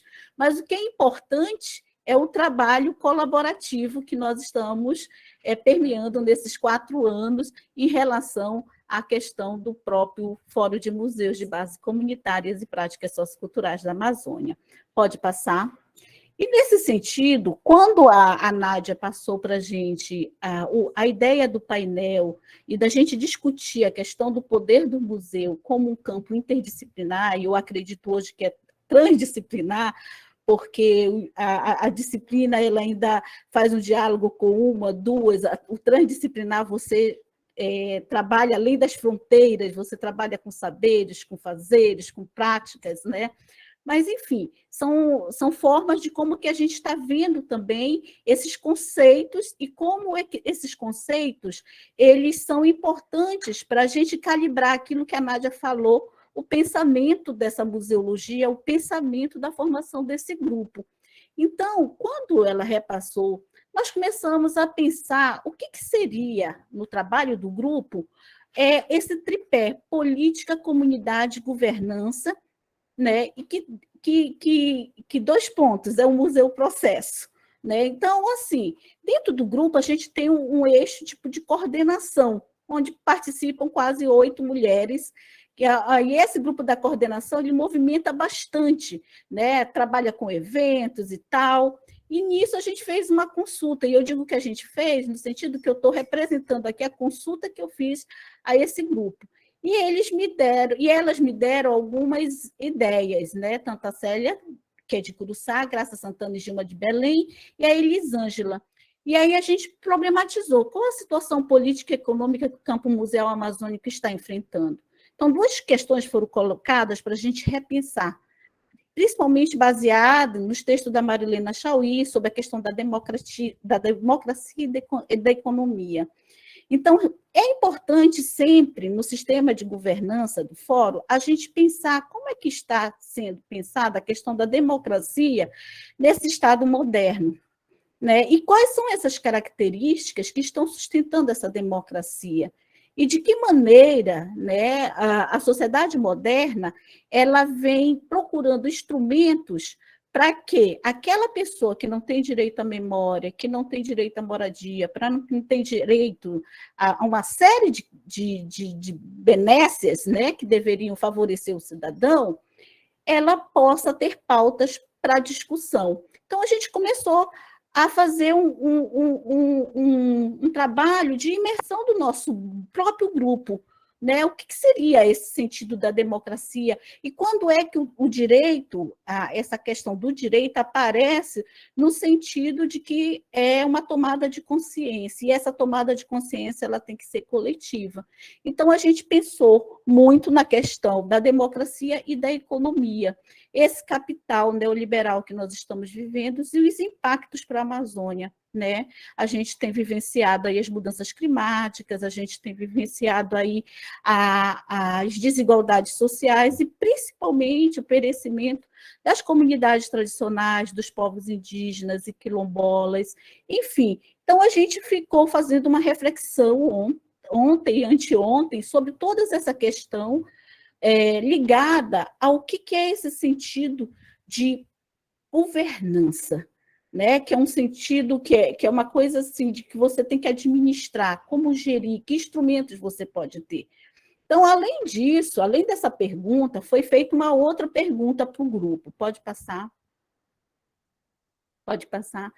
O grupo, qual é o sentido de governança para o fórum?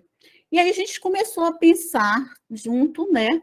E a Elisângela é uma colega nossa de São Caetano de Odivelas, que ela trabalha especificamente com os manguezais, né, as resexes daqui do estado do Pará. E ela foi falando que o termo governança vem sendo muito utilizada também nessa questão da administração ambiental.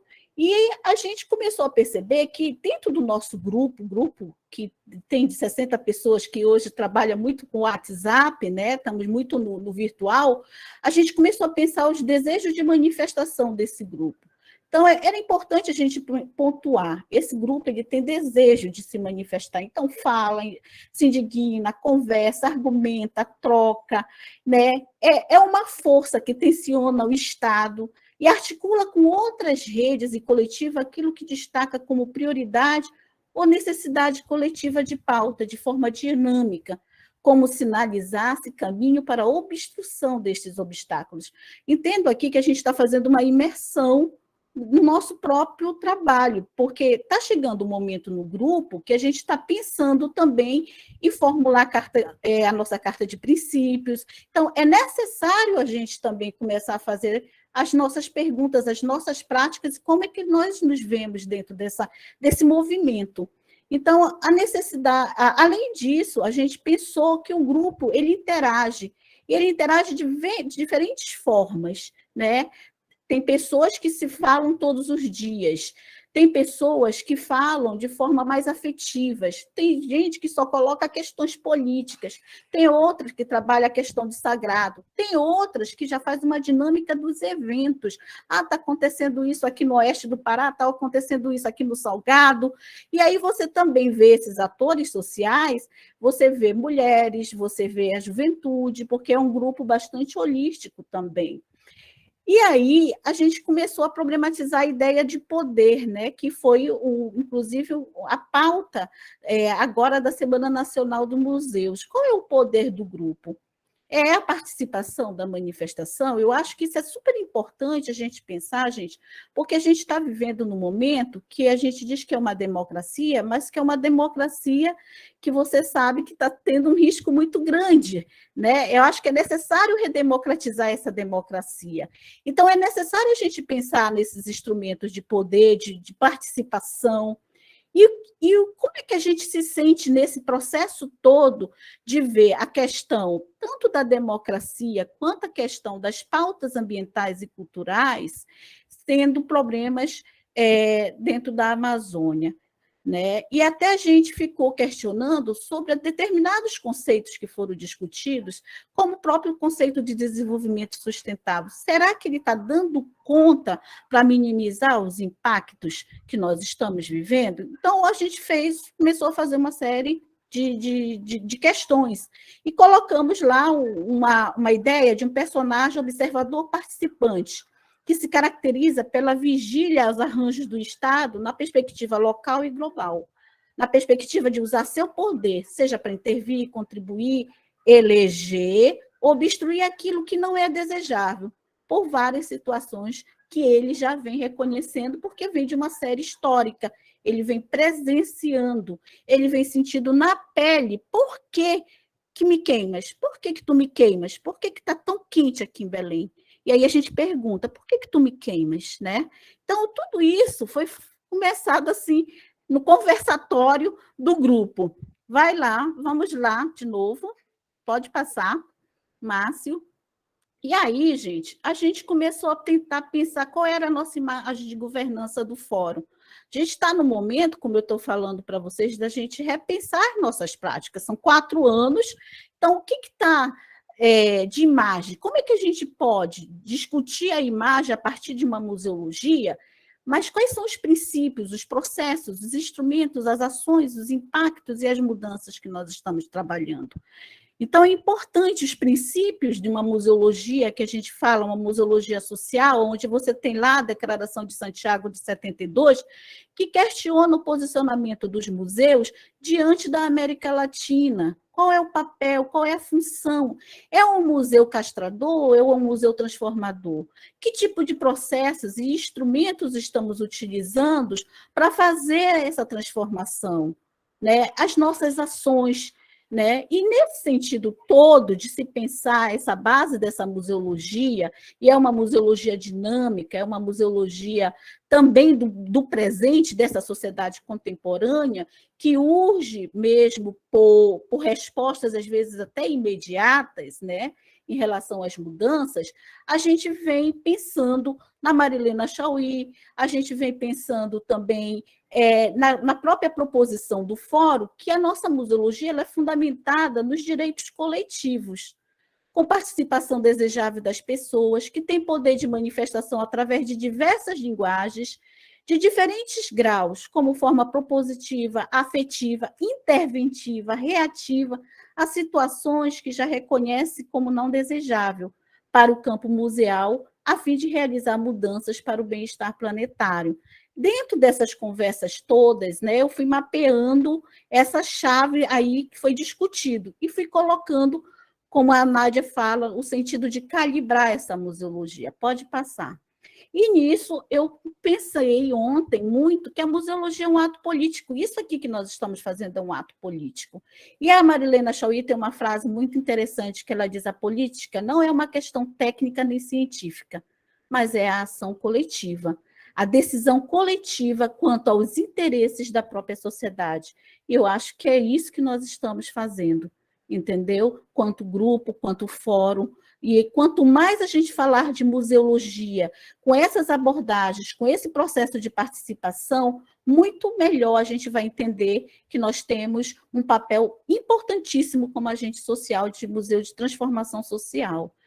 É isso, mas tem mais um pouquinho aí, rapidinho, só para mais passar um minutinho, Lucinha. Tá bom. Aqui é só assim, algumas ações que nós já fizemos. Este ano foi a Semana Nacional de Museus, e aí a gente já coloca na rede quem é que participa desses nossos trabalhos, o Museu Emílio Gueild, o Museu da Amazônia, enfim, foi um leque que a gente colocou para a Semana Nacional de Museus, numa exposição que nós participamos como os museus mudam os mundos. Outro. Pode passar. Pode passar. Aqui a gente já está colocando o que foi no ano passado, a nossa luta para estar dentro do edital da Lei Aldir Blanc como conselheiras, né? Tem uma imagem minha da Regina Lucirene que vai estar aqui falando, e a importância da gente colocar o segmento museológico dentro da discussão da política emergencial da Lei Aldir Blanc, porque imagine, a gente tem 18 segmentos e às vezes os próprios segmentos não acham que os museus comunitários são importantes para estar dentro de uma política, tá? E a gente também, como eu disse, a gente vem trabalhando em redes. O fórum se alia, por exemplo, a Fórum de Culturas, a própria relação com a Abrenc, né? Por exemplo, trabalhamos o conceito e a definição de museus, que foi muito saudável, porque a gente trabalhou com a Rede de Educadores de Museus e o grupo Define do ICOM Regional Norte, aqui da Universidade Federal do Pará. Pode passar. Aqui foram os projetos aprovados pela Lei Aldir Blanc no sentido de mobilização do ano passado, de 2020 a 2021. A gente mapeou e essas pessoas fazem parte do fórum e estão com a gente em várias atividades educativas também. Pode passar. Aqui foram os produtos do fórum. Fizemos exposição virtual falando sobre os museus da Amazônia. Essa exposição está indo para a França, foi aprovada agora, né, para ir para a França.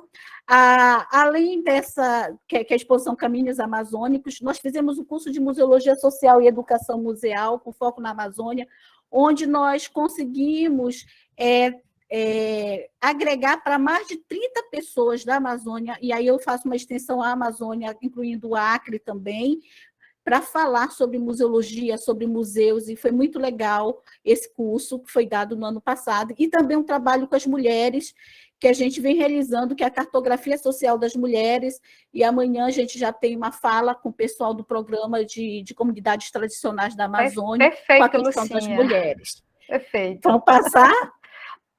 Vamos. Já vai terminar. E aqui foi a nossa última, o nosso último slide, que, de uma certa forma, também foi parte de uma consulta que nós fizemos ao fórum mesmo, o nosso grupo, quais seriam as pautas. E uma das pautas que a gente problematizou para discutir a Semana Nacional de Museus foi os 50 anos da Transamazônica, e também a questão da diversidade de gênero e sexualidade, que a gente problematizou porque a juventude pediu bastante. E aqui algumas ideias de cursos presenciais que nós já estamos fazendo em Oriximiná e Itaituba. Gente, é isso, desculpem, eu estou um pouco gripada. Obrigada. O Fórum de Museu da Amazônia. Eu sei que o tempo é curto. Não, Obrigada. Lucinha, a boa notícia, amigos, Lucinha e todos nós, é que nós vamos realizar, a Terezinha vai falar isso mais tarde, a 5ª jornada de formação, e aí nós vamos ter mais tempo para aprofundar tudo isso. Lucinha, muitíssimo obrigada, eu acho que você elencou aqui elementos, assim, fortíssimos de um potencial democrático, assim, que sem eles a gente não avança, e principalmente porque eu observei que, para que a gente possa redemocratizar, a gente tem que problematizar. Até porque nós podemos até problematizar se até agora tivemos realmente democracia.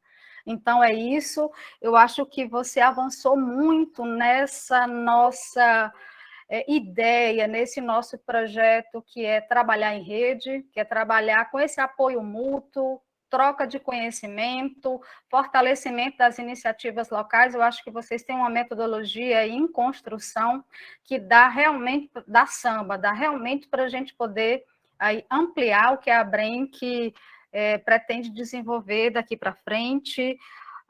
Eu acho que é isso, e muitíssimo mesmo obrigada. Eu acho que vamos avançar agora, obrigadíssimo mesmo.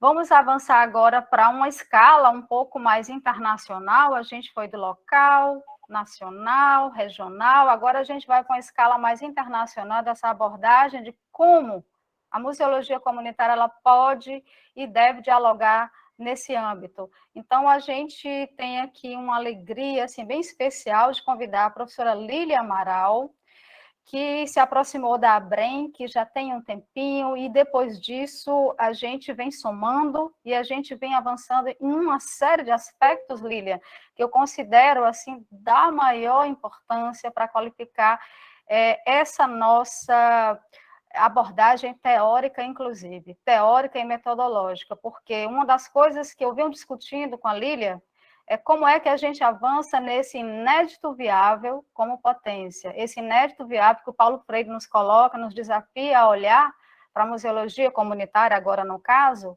como o vir a ser. O que é que nós entendemos e queremos vir a ser, tá?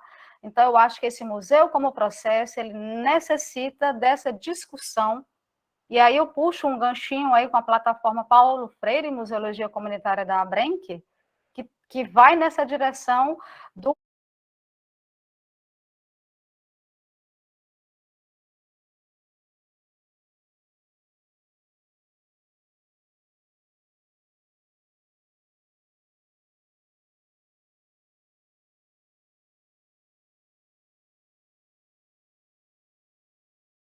Né, uma questão internacional, global, com todas as repercussões muito complexas aqui no Brasil, pelas questões que a gente já apontou também do ponto de vista dessa democracia muito frágil, que nós...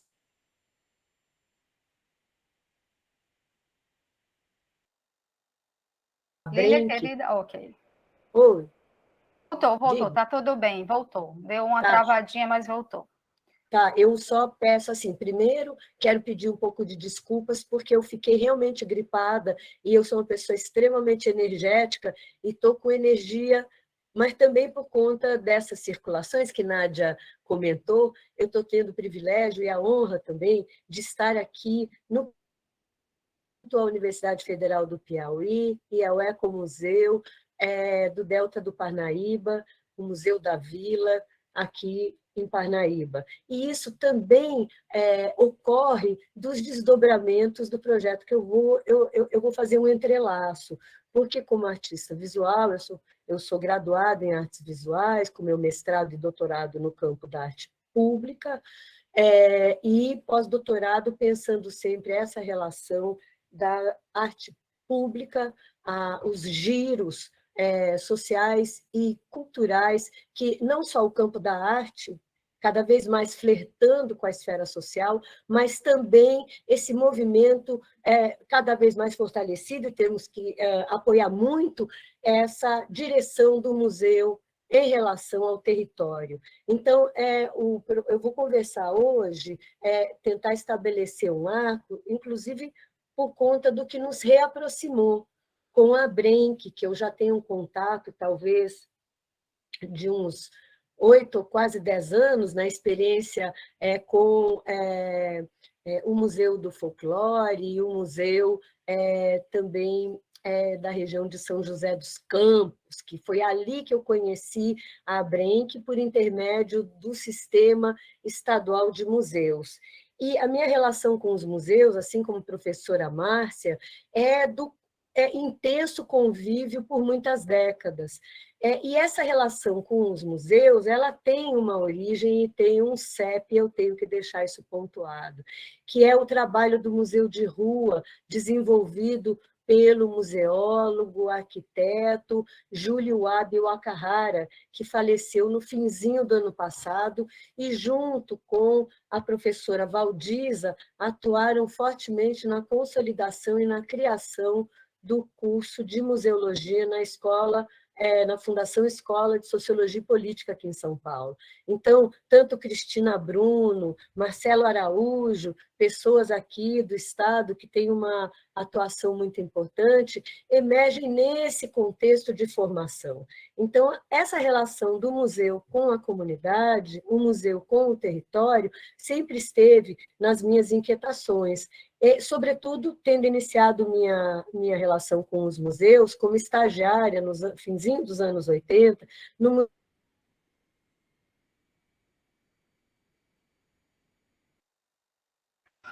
Oi, Lília. Lília, deu uma travadinha.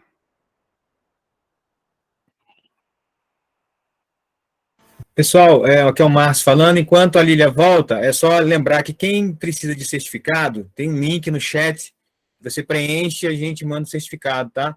Só não prometo mandar hoje, em breve mandaremos, tá ok? Obrigado. Bom, enquanto a Lília volta, também que nós temos um ponto muito alto desse nosso painel de hoje, que é o debate, que é a participação de todos nós que estamos aqui.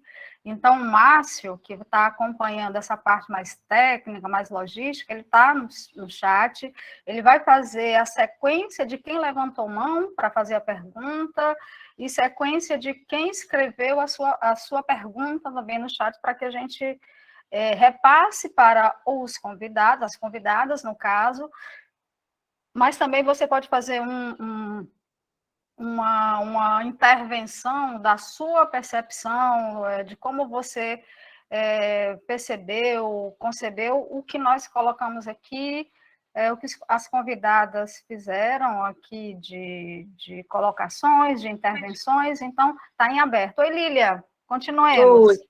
Pessoa querida, eu quero só lhe dizer que eu estou aqui alojada numa unidade do SESC aqui no Piauí e estou lutando com a internet. Se houver algum problema, eu compartilho a apresentação.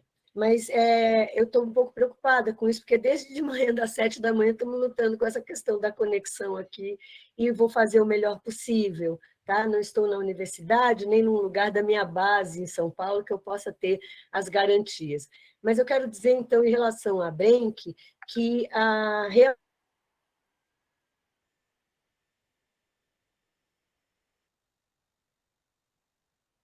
Ô, Lília, travou de novo.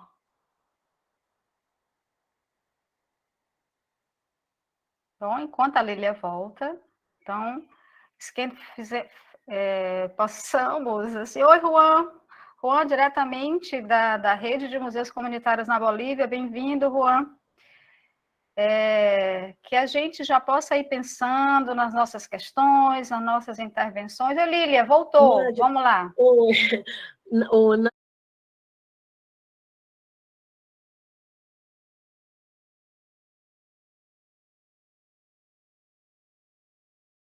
A gente que são muito valorosos e muito importantes, por isso que quando a Suzy falou no trabalho dela, eu corri, já peguei o link do texto dela para encaminhar para o Me Orientando, que vai ser muito bom.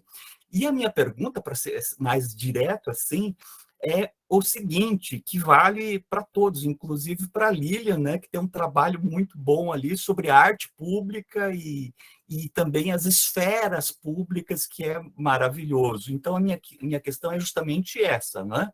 Nós vemos, assim, o que vocês poderiam falar para todos, para quem quiser responder, né? Atualmente, nós temos uma ideia, assim, um conceito de empoderamento da comunidade, né, pelos museus, e o empoderamento do museu pelas comunidades. O que vocês têm a falar sobre isso? A minha questão é essa, então eu aproveito para parabenizar a todos, falas muito instigantes e geniais. Estou encantado com todos os projetos e com todos vocês. Obrigado, gente. Valeu. Obrigado, Michel. A gente que agradece. A Bren, que daqui para frente já lhe tem aqui como alguém próximo e vamos continuar esse nosso diálogo. Eu acho que a gente pode, se todos da mesa concordarem, a gente fazer o segmento das apresentações. Primeiro a Suzy, a professora Márcia, a Lucinha, e se a Lília conseguir entrar, a gente conclui essa primeira rodada da pergunta do Michel com a Lília. Suzy, com você, por favor. Gente, antes da Suzy entrar, só um minutinho, Suzy. Gente, a gente está com um probleminha no link da lista de presença. Deu um probleminha no link. Quem quiser certificado, por favor, colocar o e-mail no chat, tá bom? Que eu copio aqui e mando depois, tá? Obrigado. Obrigada, Márcio. Suzy, com você. Obrigada. Eu só preciso confirmar aqui que eu perdi, deu uma panezinha aqui na internet, a primeira parte da pergunta. Ele falou do empoderamento das comunidades, mas teve uma primeira parte que travou aqui, eu não consegui ouvir. Se o Michel puder retomar, por favor. Pronto, Michel, você. Ok, não sei qual foi a parte, mas eu estava falando justamente que a gente tem um projeto aqui com comunidades caiçara na Ilha do Mel, aqui no Paraná, orientando com o Marcelo Guerra, que é do mestrado em História Pública. E aí a gente trabalha com esses conceitos, né, de história pública, de arte pública, de curadoria pública, inclusive de pedagogia pública. E então a ideia que nós temos lá é trabalhar com a comunidade tem esse problema, né, de não ter um lugar para constituir o seu próprio museu, e nós levamos uma atividade do Pop-Up Museum coleções que foram compartilhadas com o público. Temos material audiovisual para produzir, temos uma reunião marcada para pós-evento, para pensarmos tudo isso.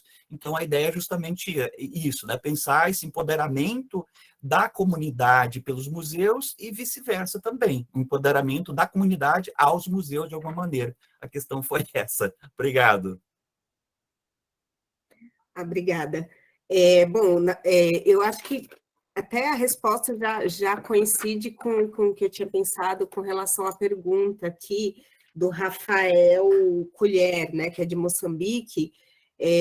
Agradeço pelas perguntas e, na verdade, assim, a experiência que eu tive na minha comunidade me ensinou tanto quanto a que eu tive pesquisando os museus comunitários, né? Porque eu acho que se eu não fosse da comunidade, teria sido muito diferente essa participação, teria muitos aspectos que teriam passado, e, na verdade, assim, eu estou nessa comunidade desde 2012. O meu pai, né, faleceu o ano passado, mas morava aqui desde 2002.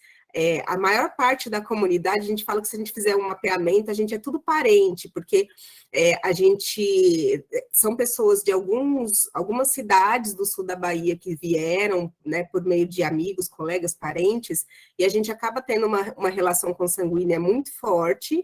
Quem não era, acabou se misturando aqui no bairro, mas o nosso ponto de partida aqui, né, quando a gente chegou, e como a gente já tinha esse perfil, nossos professores, meu companheiro, a gente já se aproximou do pessoal que desenvolvia o trabalho de ponto de cultura na associação. Então, a gente acabou percebendo que o que ocorria nos outros museus, ecomuseus, museus comunitários, também ocorria aqui.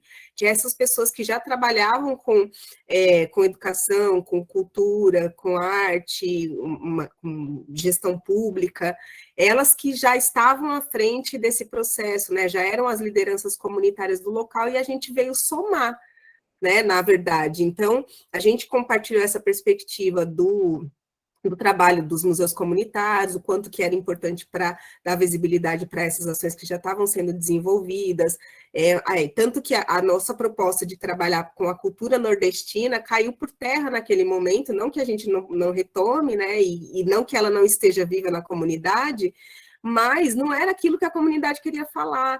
Então, a gente, no meio do processo, também descobrimos que as nossas próprias famílias estavam envolvidas nesse processo de desenvolvimento comunitário, de luta por moradia, de luta por conquistas, né, de equipamentos para o bairro. Então, o museu e o nosso projeto cultural, de maneira geral, e o museu de forma específica, ele que acabou se adaptando ao que a comunidade queria, né? Então, e é um processo de troca. Tem um monte de gente na comunidade que ainda está se perguntando, mas o que é exatamente esse museu? Porque confundir, a gente também não tem sede, a gente usa a sede da associação comunitária para fazer nossas oficinas, nossas formações, mas a gente entende que todo o território é o nosso museu e que os patrimônios estão para além desse território, pensando nessa herança nordestina, né?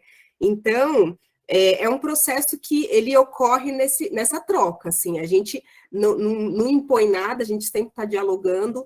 Tem esse núcleo que eu compartilhei aqui com vocês na apresentação, que é o que está pensando nesses projetos, tudo para captação de recursos e tal, mas a gente tem pessoas da comunidade, lideranças, pessoas mais velhas, que estão o tempo inteiro em diálogo com a gente, conversando, e nesse sentido que eu acho que é difícil, né? Então, eu entendo que o trabalho feito pelas universidades é maravilhoso, acho que é muito potente, mas tem que estar as pessoas que já moram na comunidade, que já estão desenvolvendo outros projetos, outros processos, para que, de fato, acho que haja esse empoderamento e essa mobilização na base, né? Senão, o projeto chega da comunidade, é feito por aquele período, né, de determinado projeto de extensão, e depois, para ele ter continuidade, é difícil, né? E a gente sabe que, mesmo estando na comunidade, a gente tem que estar o tempo inteiro reativando aí, fortalecendo os laços. Mas acho que é isso para o momento. Obrigada. Obrigada, Suzy. Professora Márcia, por favor. Obrigada pela pergunta, Michel, e também por compartilhar aí sua experiência. Eu acho que teria vários caminhos para responder essa pergunta pela perspectiva da arqueologia, né? A arqueologia pública, inclusive, se a gente for pensar como ela nasce enquanto conceito, ela nasce nos Estados Unidos e ela tem, pela própria relação do Estado com o patrimônio arqueológico, ela tem as suas características próprias. Aqui no Brasil, as correntes de arqueologia colaborativa, arqueologia comunitária, arqueologias do presente, arqueologias do contemporâneo, elas têm tomado cada vez mais força e, nesse sentido, elas têm buscado assim, realmente levantar a bandeira de que a gente tem uma agenda política importante e um compromisso de quebrar com uma arqueologia colonialista e nacionalista, que foi essa que gerou a proteção do patrimônio arqueológico. Então, a gente fica numa faca de dois gumes, porque, ao mesmo tempo, a lei de proteção do patrimônio arqueológico ela tem sido muito um lastro importante da gente defender a questão das terras indígenas, a questão dos direitos dessas comunidades quilombolas, e aí ampliar isso para as questões como essa do Morro da Queimada, onde a gente não está tratando especificamente de um território indígena ou quilombola, mas que a gente enquadraria, com todas as críticas ao conceito, mas enquadraria dentro das comunidades tradicionais, ou seja, por isso que eu falei da negligência e das memórias silenciadas, né? Eu diria que as comunidades já são empoderadas, só que elas estão engajadas com pautas tão urgentes que nós, atuando pelo campo da museologia, a gente consegue estimular, né, com o poder que a gente tem institucional mesmo e do local de fala, do lugar de fala. Eu estou dentro da universidade, eu estou totalmente empoderada nesse processo. Então, o que a gente tem tentado fazer é justamente não negar o quanto esse processo ele não é simétrico. Eu sou muito questionadora de quem fica propondo que a gente vai alcançar uma simetria. Eu acho que essa é a nossa utopia, e a gente tem que buscar sempre isso. Mas não vai ser no meu tempo de vida, né? Então, no meu tempo de vida, eu trabalho a gente tenta usar a lógica do poder das comunidades, a potência que elas já têm.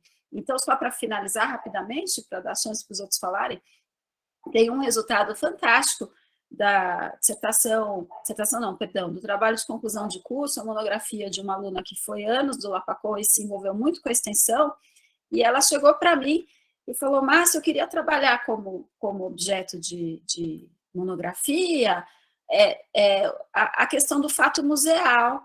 Seria o fato museal aplicável ao trabalho que a gente faz? Eu falei: nossa senhora, não vai ser fácil fazer isso em plena pandemia.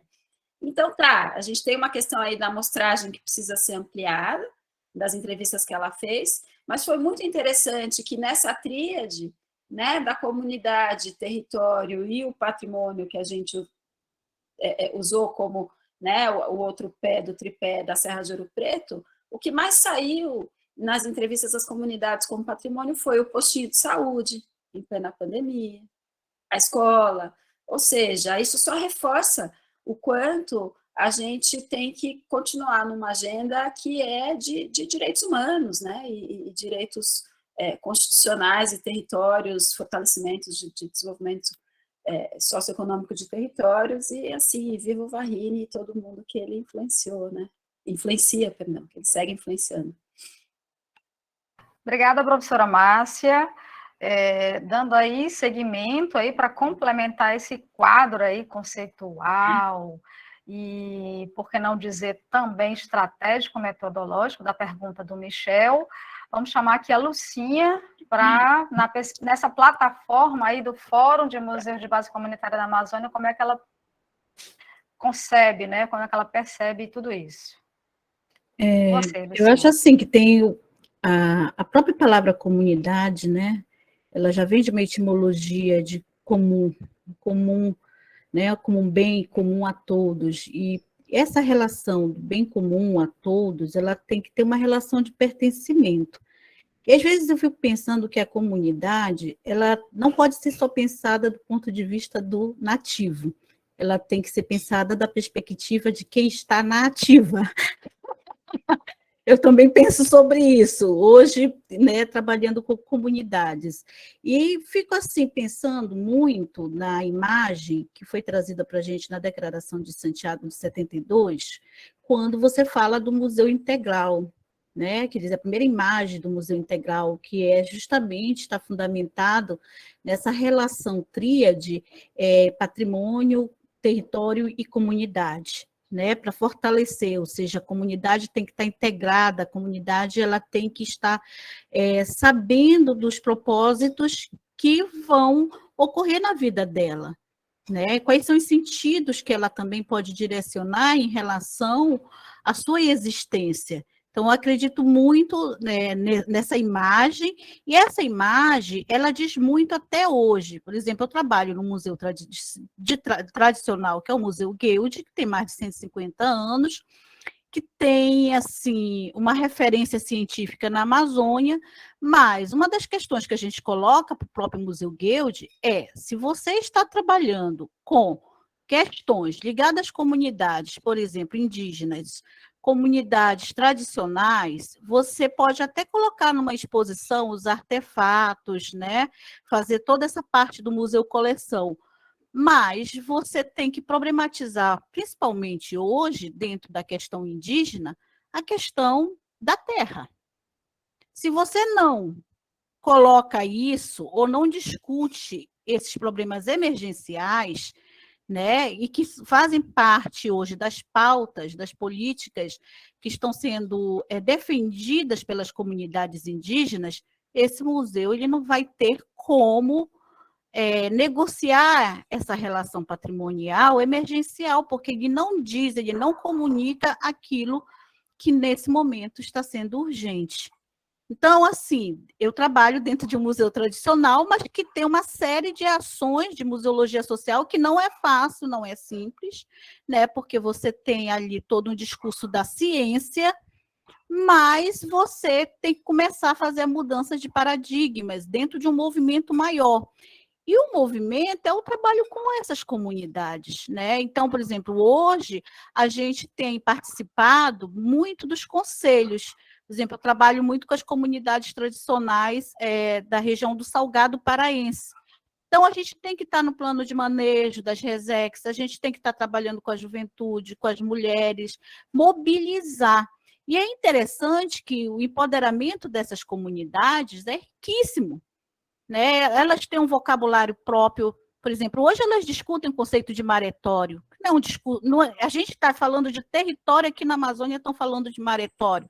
Conceito de florestelândia, entendeu? Estão colocando conceitos novos e que têm todo o embasamento. Por que eles estão defendendo esses conceitos? Então, eu penso que hoje a gente tem que ter essa escuta e esse respeito por esses saberes, por esses conhecimentos todos. Então, eu penso que isso é o trabalho de comunidade, porque eu, como amazônida, o meu umbigo, né, o meu umbigozinho, ele está aqui dentro desse território.